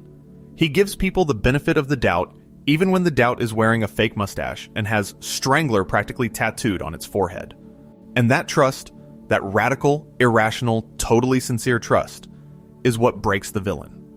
Because you cannot strangle someone who is in the middle of making you a friendship bracelet. You cannot be evil when someone is being that aggressively nice to you. At some point, the niceness itself becomes the prison. The punchline is that SpongeBob is so relentlessly, suffocatingly kind that the strangler can't stand it. His attempt at villainy is defeated not by a hero's strength, but by a hero's unwavering niceness. The strangler eventually turns himself back into prison just to escape SpongeBob. He'd rather be in jail than spend another minute in that pineapple. And I want to make a quick note about the strangler's design, because it reveals something about how the show approaches villainy visually. The strangler is drawn to look genuinely scary. He's big, he's angular. His eyes are narrow and hostile. He looks like the kind of character you'd see in a true crime documentary, not a Nickelodeon cartoon. But the show puts this visually threatening character into the most absurd possible situation, being trapped in a house with SpongeBob, who is showing him his stamp collection and introducing him to all his friends and talking endlessly about nothing. The visual threat is constantly undermined by the comedic situation, and that's SpongeBob's approach to villainy in a nutshell. The villains look like villains. They sound like villains. They have every intention of doing villain things, but the world they live in won't let them be villains. Bikini Bottom defeats villainy, not through heroism, but through sheer absurdity. The system itself is anti-villain. The environment is hostile to evil. And SpongeBob is the purest expression of that environment. A living, breathing embodiment of a world that simply does not know how to take threats seriously. There's also something to be said about the later season episodes where SpongeBob encounters more mundane villains. Not supervillains or ghost pirates or hitmen, but just difficult people, rude customers, bad neighbors, mean fish at the beach. These aren't memorable characters in the way Plankton or Man Ray are, but they serve a function. They remind you that most of the antagonism in real life doesn't come from arch nemesis with elaborate plans. It comes from the person who cuts you off in traffic, the coworker who takes credit for your work, the stranger who's rude for no reason. SpongeBob's willingness to populate its later seasons with these small-scale antagonists is actually a smart creative choice. It grounds the show. It balances out the cosmic absurdity of the Flying Dutchman and the existential horror of Doodlebob with the everyday unpleasantness of living around other people. I know I keep coming back to this point, but I think it's the key to everything about SpongeBob's villains. The show understands that SpongeBob himself is the weapon. His optimism, his kindness, his complete inability to recognize when he's being threatened. These aren't weaknesses. They're defense mechanisms. They're what make him impossible to defeat. Every villain who goes up against SpongeBob is fighting against something they fundamentally cannot comprehend. A person who cannot be discouraged. You can't break someone who doesn't know they're supposed to be broken. Let's talk about the movie villains for a bit more, because the franchise expanded its villain roster significantly through its 3 theatrical films and the more recent Netflix entries. The SpongeBob movie, Sponge Out of Water, released on February 6th, 2015, introduced Burger Beard the Pirate, played in live action by Antonio Banderas. Burger Beard is a greedy pirate who discovers a magical book that can rewrite reality. Whatever you write in the book becomes true. He uses it to steal the Krabby Patty formula and set up a food truck on the surface. And SpongeBob and the gang have to travel to the surface and become superheroes to defeat him. Burger Beard is a fun villain, but I'll be honest, he's not as thematically rich as Plankton or the Flying Dutchman. What he does offer is a meta-commentary on storytelling itself. A villain who controls reality by writing in a book is basically a writer. He's an author imposing his will on the characters. And when SpongeBob and his friends rewrite the book to give themselves superpowers, they're reclaiming their own narrative. They're saying, you don't get to write our story, which, given Nickelodeon's contentious handling of the franchise after Hillenberg stepped back, reads as a surprisingly pointed metaphor. The film grossed over $325 million worldwide against a $74 million budget. Banderas has said he took the role partly because of his children's love for the show. And while the movie has its defenders and critics, Burger Beard as a concept, the villain who controls the story, is genuinely clever. Then there's the SpongeBob movie, Sponge on the Run, which released in 2020. Its villain is King Poseidon, voiced by Matt Berry, who brings that signature dry British deadpan to the role. Poseidon is obsessed with his physical appearance and kidnaps Gary the Snail because snail slime keeps his skin smooth. He's vain, self-absorbed, and completely disconnected from the suffering of others. He's essentially a billionaire beauty mogul transplanted into an underwater kingdom. And I should mention that Sponge on the Run is also significant because it's the first SpongeBob movie made entirely in CGI. The visual shift changes how the villains read. King Poseidon in 3-dimensional animation has a physical presence that the traditional 2D villains never had. You can see the textures of his skin, the weight of his crown, the way light catches his scales. And there's something interesting about how that 3-dimensionality affects the villain dynamic. Plankton in 2D is flat in every sense. He's small, he's simple, he's a cartoon. Plankton in 3D suddenly has mass, has volume, has a physical relationship to the space around him. The CGI versions of these characters exist in the real world in a way the 2D versions never did, and that changes the stakes. When everything looks real, the threats feel more real. The villains carry more weight, literally, but there's also something lost in the translation. The hand-drawn animation of the original series had a looseness, a flexibility that allowed the villains to be truly unhinged. Doodlebob's jerky, sketchy movements only work in 2D. The Dirty Bubble's grotesque wobbling is a product of traditional animation's ability to make shapes feel alive in ways that CGI struggles to replicate. And the Flying Dutchman's ghostly translucence, the way he fades in and out, the way his body bends and distorts, is a 2D trick that gives him an otherworldly quality. You can do ghostly effects in CGI, sure, but there's something about the hand-drawn Dutchman that feels genuinely spectral in a way the 3D version doesn't. This is why I think the original Hillenberg-era villains remain the gold standard. Not just because the writing is sharper, but because the medium itself was more suited to the kind of villainy SpongeBob trades in. These are cartoon villains in the truest sense. They exist because animation makes them possible. And the best SpongeBob villains use the specific properties of hand-drawn animation, squash and stretch, exaggerated expressions, impossible physics, as fundamental parts of their character design. What's interesting about Poseidon as a villain is that he's defeated not through combat, but through vulnerability. SpongeBob's genuine love for Gary, his willingness to cross the entire ocean, face every danger, and stand up to a literal god for his pet snail, is what ultimately cracks Poseidon's vanity.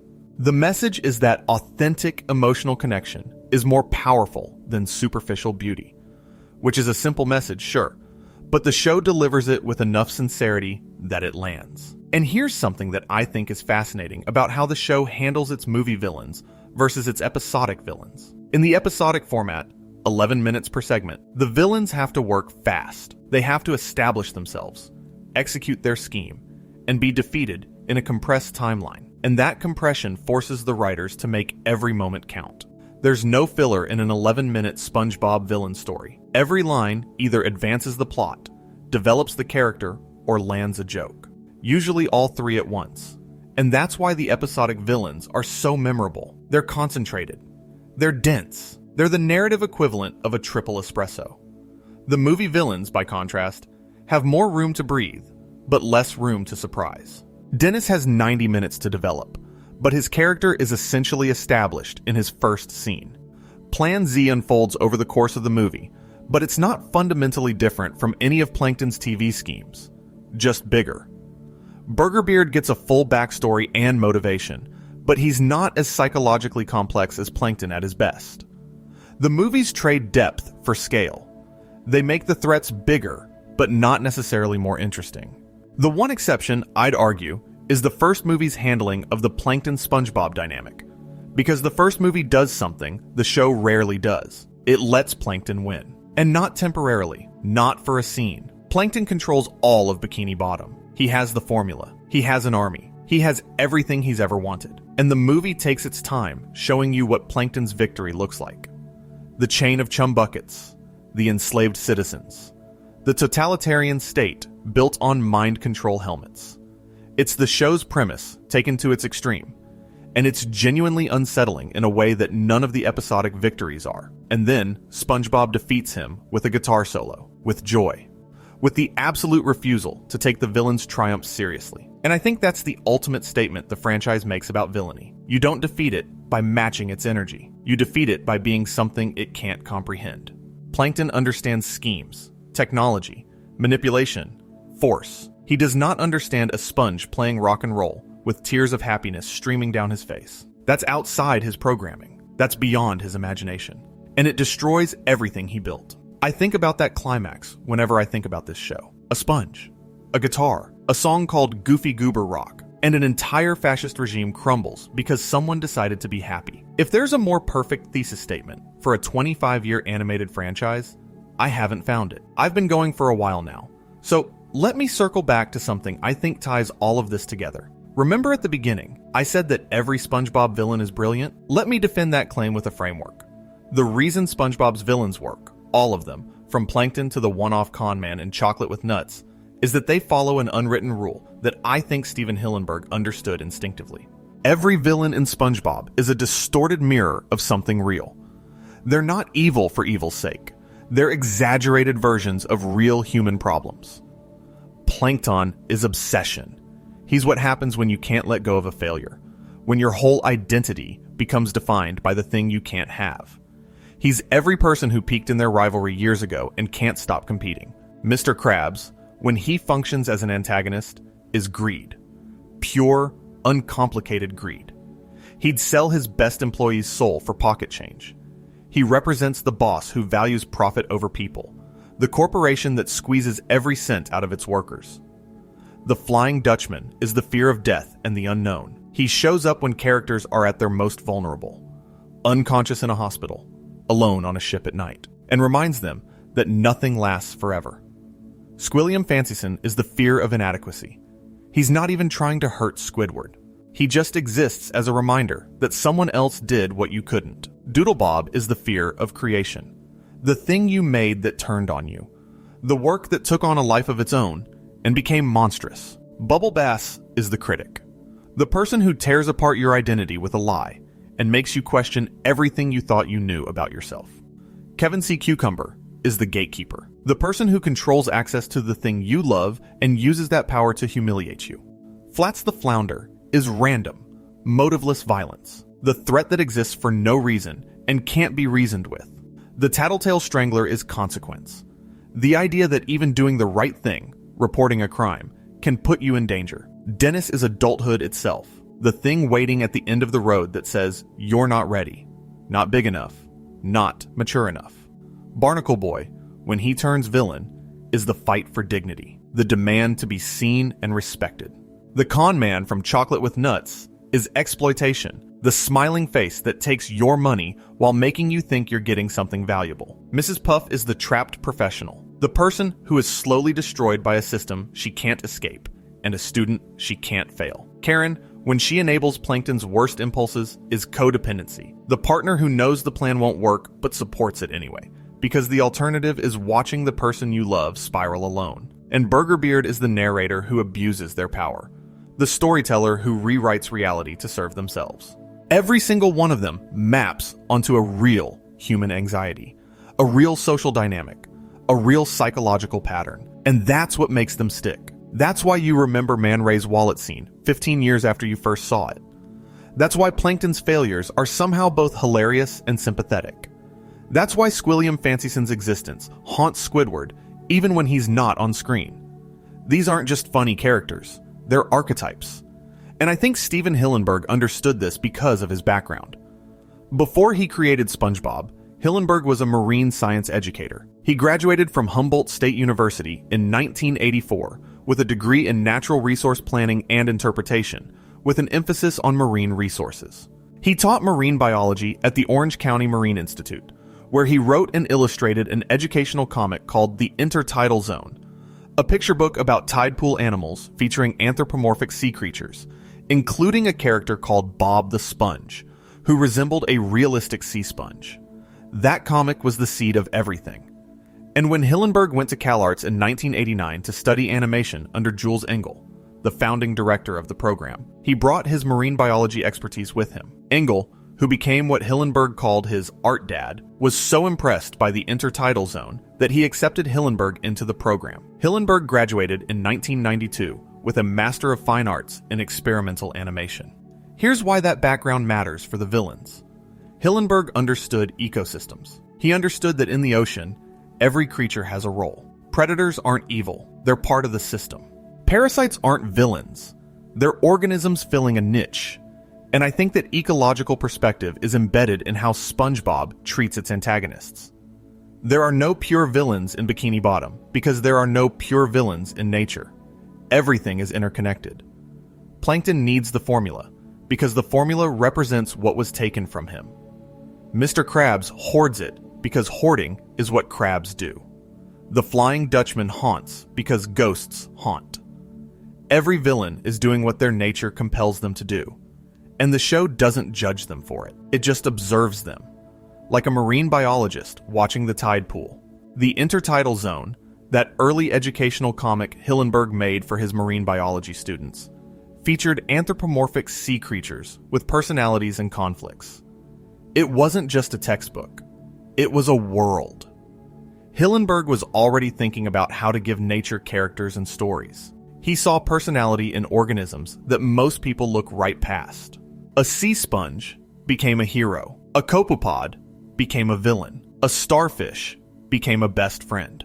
A squid became the voice of adult disappointment. Every character maps onto a real marine organism, and that grounding in biological reality is part of why the show feels so coherent, even when it's being completely absurd. Hillenberg's CalArts thesis film, Wormholes, won multiple awards and demonstrated his ability to blend scientific concepts with surreal humor. That same sensibility, the marriage of the real and the ridiculous, is what makes SpongeBob's villains work.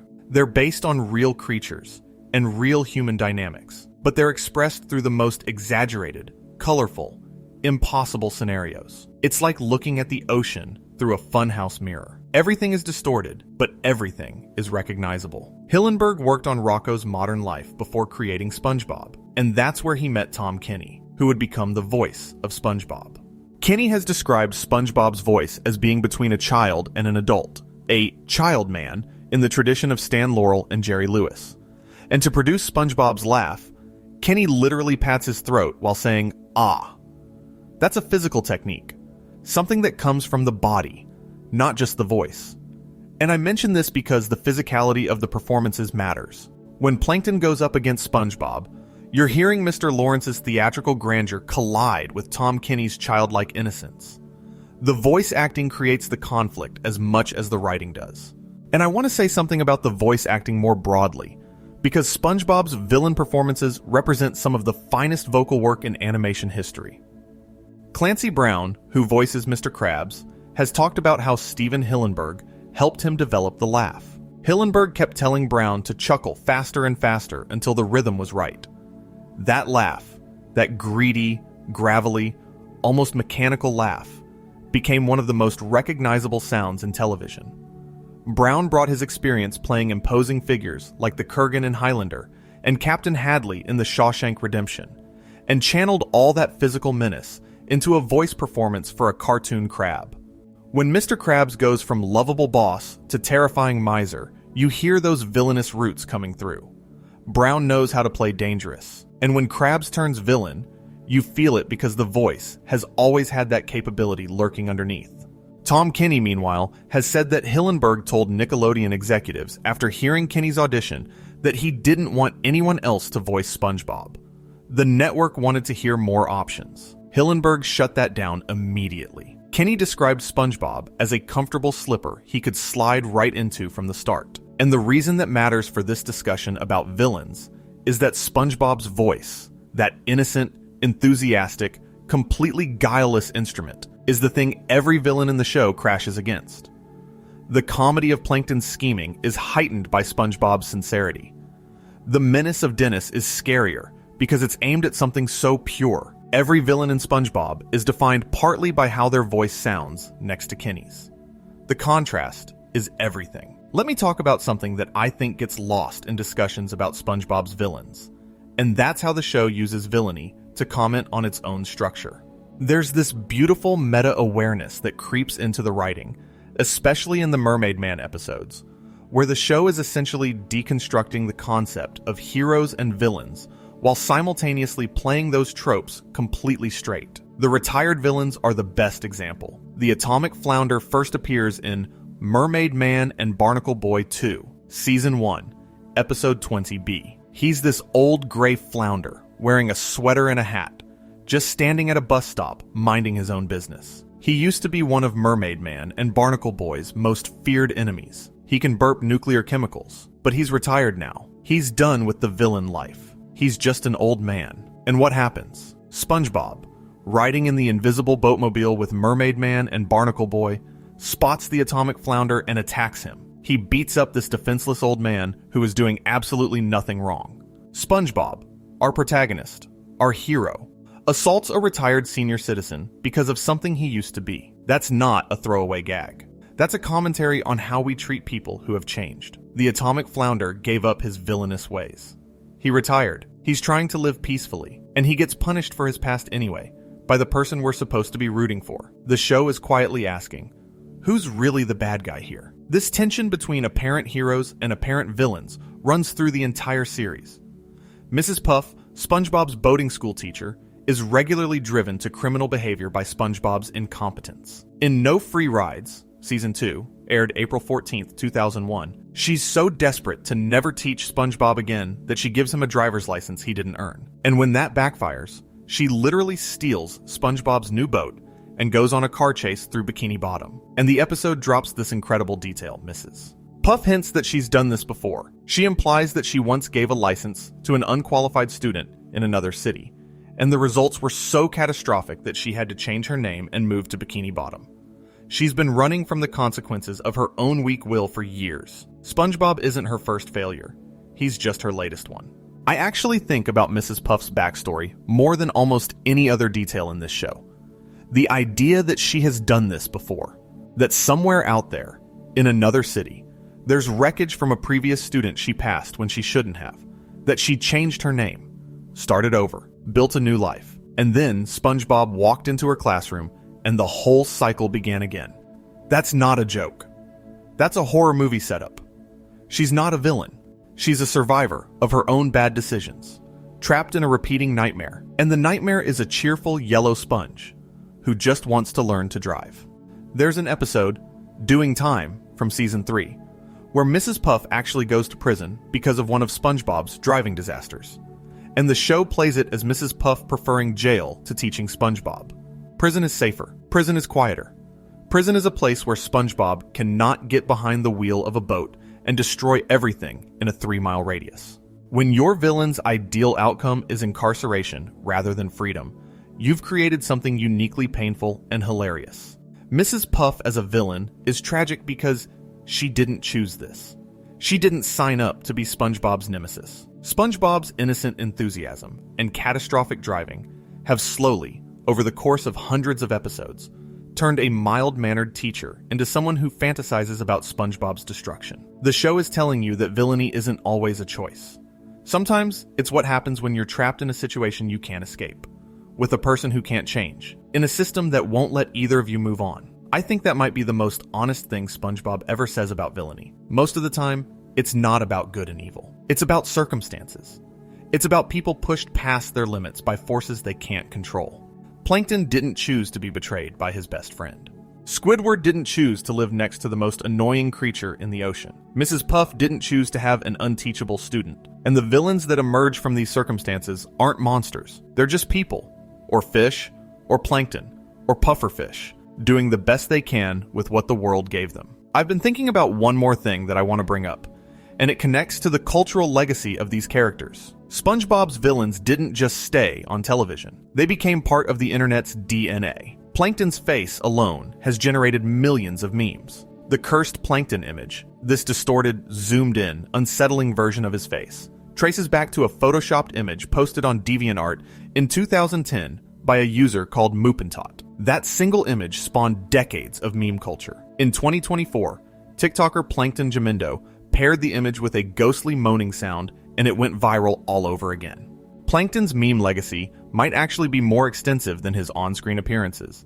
And then there's the Sweet Victory saga. After Steven Hillenberg passed away on November 26, 2018, from complications related to ALS, he'd been diagnosed in 2017, fans started a petition to have Sweet Victory from band Geeks performed at the Super Bowl 53 halftime show as a tribute.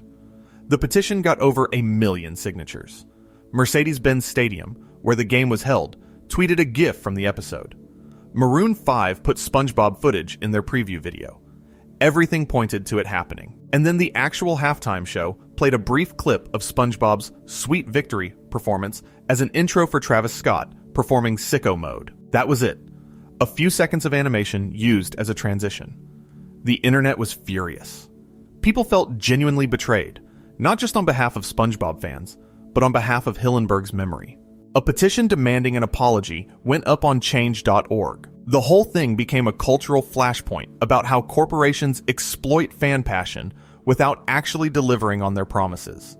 And then Squidward appeared in the clip, just briefly, conducting the band. And for fans who understood the reference, who knew what band geeks meant, who remembered how hard Squidward fought to prove himself, that brief clip followed by Sicko Mode felt like a cosmic punchline.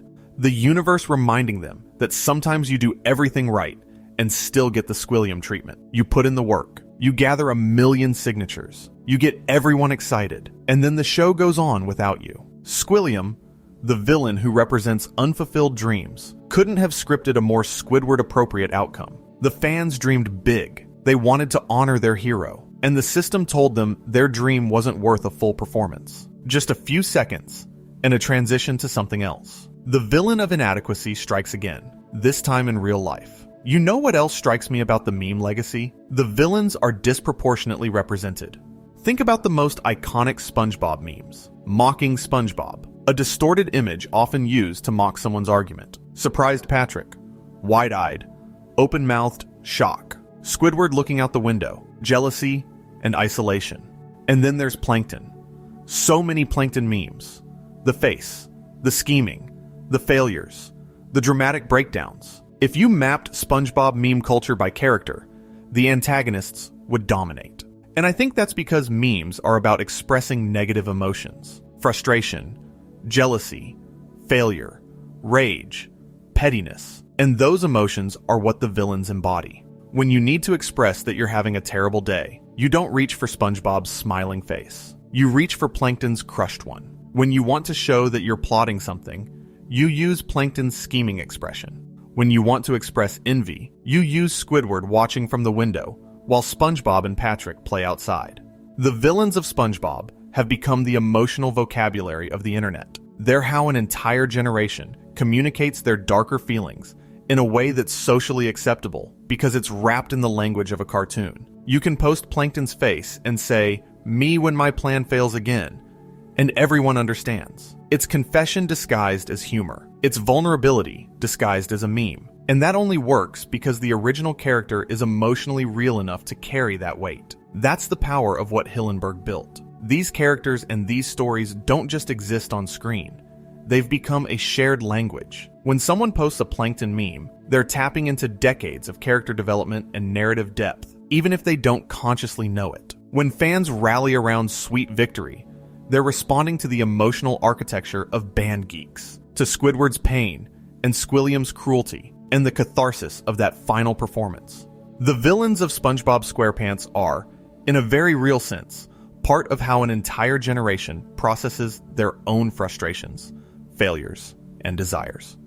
Let me talk about the craft behind these characters one more time, because I think there's something important about the voice performances that doesn't get enough credit. Mr. Lawrence as Plankton brings this specific combination of megalomania and vulnerability that shouldn't work together, but absolutely does. His voice cracks with frustration. It swells with grandiose pronouncements.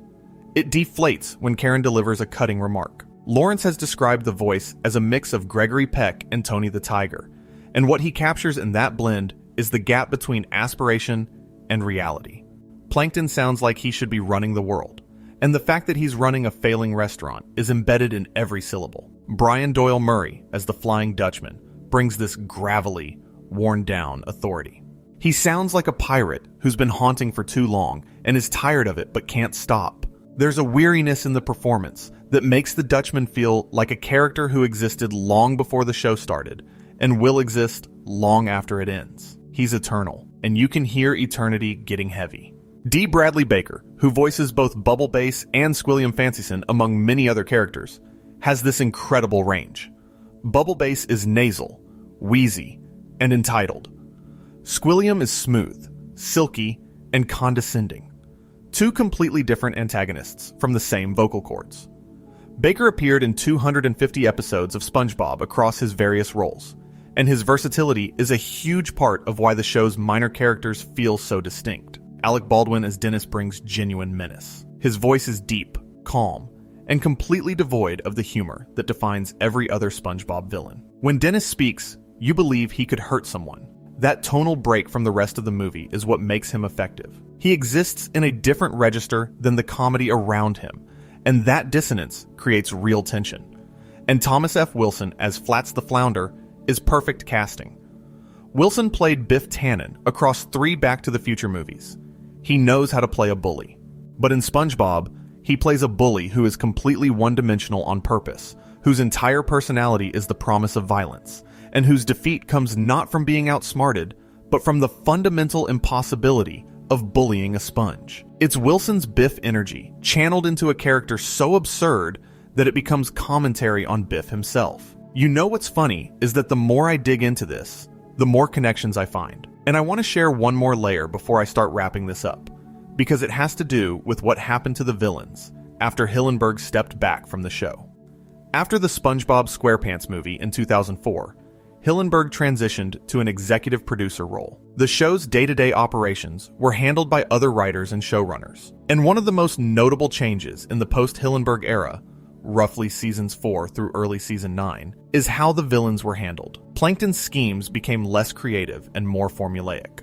The emotional complexity of episodes like FUN and The Algae's Always Greener was harder to find. Mr. Krabs' greed, which in the Hillenberg era was balanced by genuine moments of caring for SpongeBob and Pearl, became more extreme and harder to sympathize with. Episodes from this era often made Mr. Krabs the villain of his own episodes, without the nuance that earlier seasons provided. The character balance shifted, and then something remarkable happened. Hillenberg came back. Around season 9B, he returned to a more active role in the show, and you can feel the difference. The characters regained their depth. The humor reconnected with the emotional intelligence of the early seasons. Bubble Bass came back as a recurring character. New villains felt more carefully crafted.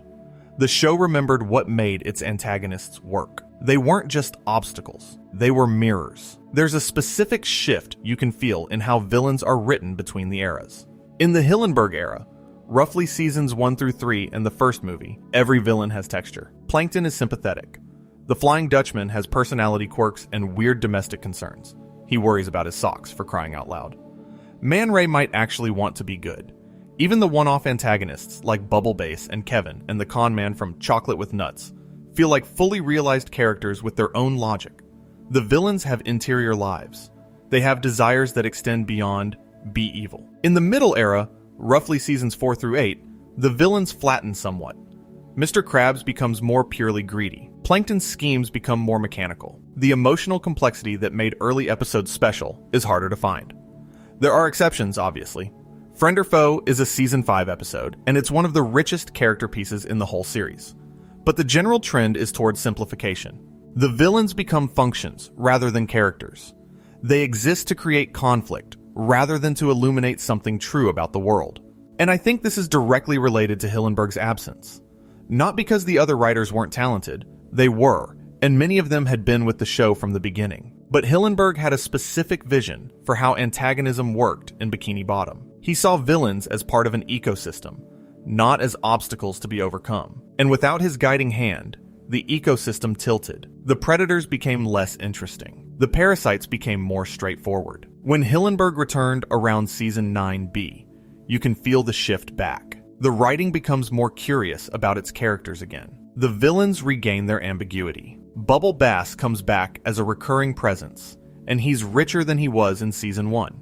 Funnier, more pathetic, more specific. The show remembers that villainy is most interesting when it's rooted in recognizable human experience. And that renewed complexity carried into the later seasons, even after Hillenberg was no longer able to work directly due to his illness. Hillenberg's return was bittersweet, though. In 2017, he publicly disclosed that he'd been diagnosed with ALS.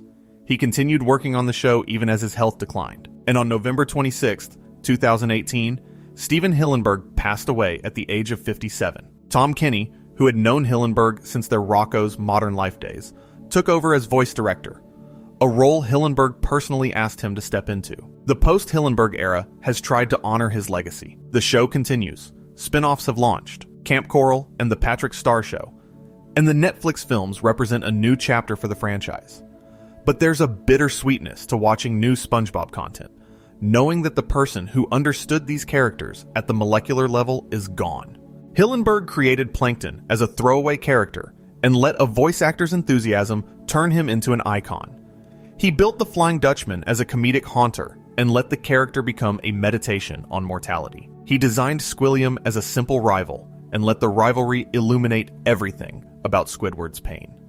And I want to circle back to something I said near the beginning about Plankton being stuck, because I think that concept, being stuck, is the secret ingredient that makes all of SpongeBob's villains work. Every single villain in this show ends in some fundamental way stuck. Plankton is stuck in his rivalry with Krabs. Squilliam is stuck in his need to feel superior.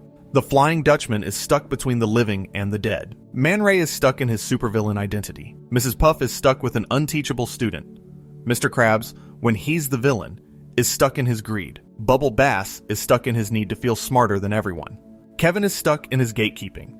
Even Doodle Bob is stuck. He's a two-dimensional being in a three-dimensional world, literally trapped on paper by the end of his episode.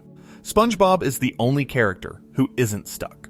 SpongeBob wakes up every morning with the same enthusiasm, the same optimism, the same joy. He doesn't carry yesterday's failures into today. He doesn't hold grudges. He doesn't obsess over what he can't have. And that's why he's the hero, and everyone else is the villain. Not because he's stronger or smarter or braver, but because he's free. He's the only free person in Bikini Bottom. Everyone else is imprisoned by their own patterns, their own needs, their own histories. And every villain who goes up against SpongeBob is really just someone who is stuck going up against someone who isn't. And the stuck person always loses. Because you can't defeat someone who doesn't know they're supposed to be defeated. That's why SpongeBob doesn't beat his villains through force. He beats them by existing. He beats Plankton by being happy with what he has. He beats the Strangler by being friendly. He beats Flats by being soft. He beats Dennis by being joyful. He beats Squilliam by helping Squidward believe in himself. He beats Man Ray by being too dumb to know the wallet test is going wrong. He doesn't fight the villain's battle. He just refuses to participate in the villain's worldview. And that refusal, that simple, stubborn insistence on being happy in a world full of people who are miserable, is the most powerful weapon in the entire show.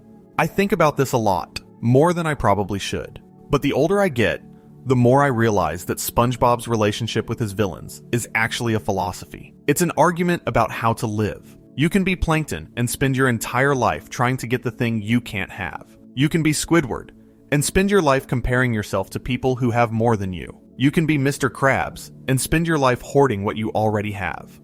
Or you can be SpongeBob and just be happy with your pineapple and your job and your snail and your best friend. And the show doesn't pretend that SpongeBob's way is easy or even always right. There are episodes where his optimism is oblivious, where his cheerfulness is annoying, where his refusal to see the bad in people leads to real problems. But the show consistently argues that his approach, flawed as it is, leads to a better life than any of the alternatives. The villains are miserable. SpongeBob is not. And over the course of more than a dozen seasons and counting, that's the argument that keeps holding up. The villains of SpongeBob SquarePants are brilliant because Steven Hillenberg was brilliant. He was a marine biologist who became an animator, a CalArts student who studied under Jules Engel, a man who created the most successful animated series in Nickelodeon history, and then tried to end it gracefully, and was told he couldn't. He made the 2004 movie as a series finale. He wanted SpongeBob to end on a high note, and Nickelodeon said no. They kept the show going because it was too profitable to stop. And Hillenberg, rather than fight a battle he couldn't win, stepped back. He let other people steer his creation. He watched from a distance as the show he built changed in ways he hadn't planned. That decision by Nickelodeon, to continue SpongeBob against its creator's wishes, purely for commercial reasons, is the most real-world example of villainy in this entire story. It's Mr. Krabs choosing money over loyalty. It's Plankton's corporate takeover from the movie, except the bucket helmets are contracts and licensing deals. And the irony is that the show about a sponge who defeats greed with joy was itself a victim of corporate greed. But Hillenberg came back. Despite everything, he came back. He returned to active involvement around Season 9B, even as his health was declining due to ALS. He put his energy back into the show. He cared enough about these characters, including the villains he'd created, to ensure they were being handled with the nuance and humanity they deserved. And that dedication, that refusal to abandon his creation even as his body was failing, is the opposite of every villain trait he ever wrote. It's the SpongeBob approach. Show up, do your best, and care about the people around you, even when the world makes it hard. If that's not a villain's origin story, I don't know what is. The difference is that Hillenberg didn't become a villain. He became the person who made the villains mean something. Every time I go through this material, I find something new. And the thing I've found this time, the thing that's been sitting with me since I started putting this together, is a question, and I don't have an answer to it. I've been thinking about it for weeks, and I still don't know. The question is this: what happens to a show's villains when the person who understood them best is no longer here? Because here's the thing. Plankton can keep scheming. The writers can keep giving him new plans, new disguises, new episodes. He can star in movies and spin-offs and merchandise. But the version of Plankton that was also a commentary on obsession, that was also a portrait of a broken friendship, that was also an expression of how desperation makes people do things they know are wrong, does that version survive without the person who designed him? The Flying Dutchman can keep haunting, but does the version of the Dutchman who represents the weight of mortality, who shows up in hospital rooms and makes deals for souls, does that version mean the same thing now that the man who created him has passed away? I don't know. And I think that uncertainty is itself a kind of tribute to what Hillenberg built. He created characters complex enough that their meaning changes depending on who's looking. He made villains that grow richer the more you think about them. He built a show where the bad guys are the most human characters on screen. And maybe the most brilliant thing about SpongeBob's villains is that they keep teaching you new things about yourself, no matter how many times you rewatch. The Krusty Krab sign is probably still lit up somewhere in Bikini Bottom right now. Plankton is probably staring at it from across the street, planning his next scheme. Karen is probably telling him it won't work, and he's probably not listening. And somewhere in the background, there's a retired atomic flounder just trying to catch a bus, and a dirty bubble floating around looking for someone to trap, and a man Ray wondering if maybe he should try returning that wallet one more time. They'll all fail, of course. They always fail. But they'll try again tomorrow. Because that's what villains do in Bikini Bottom. They don't give up. They don't change. They just keep going. And maybe that's the most brilliant thing about them.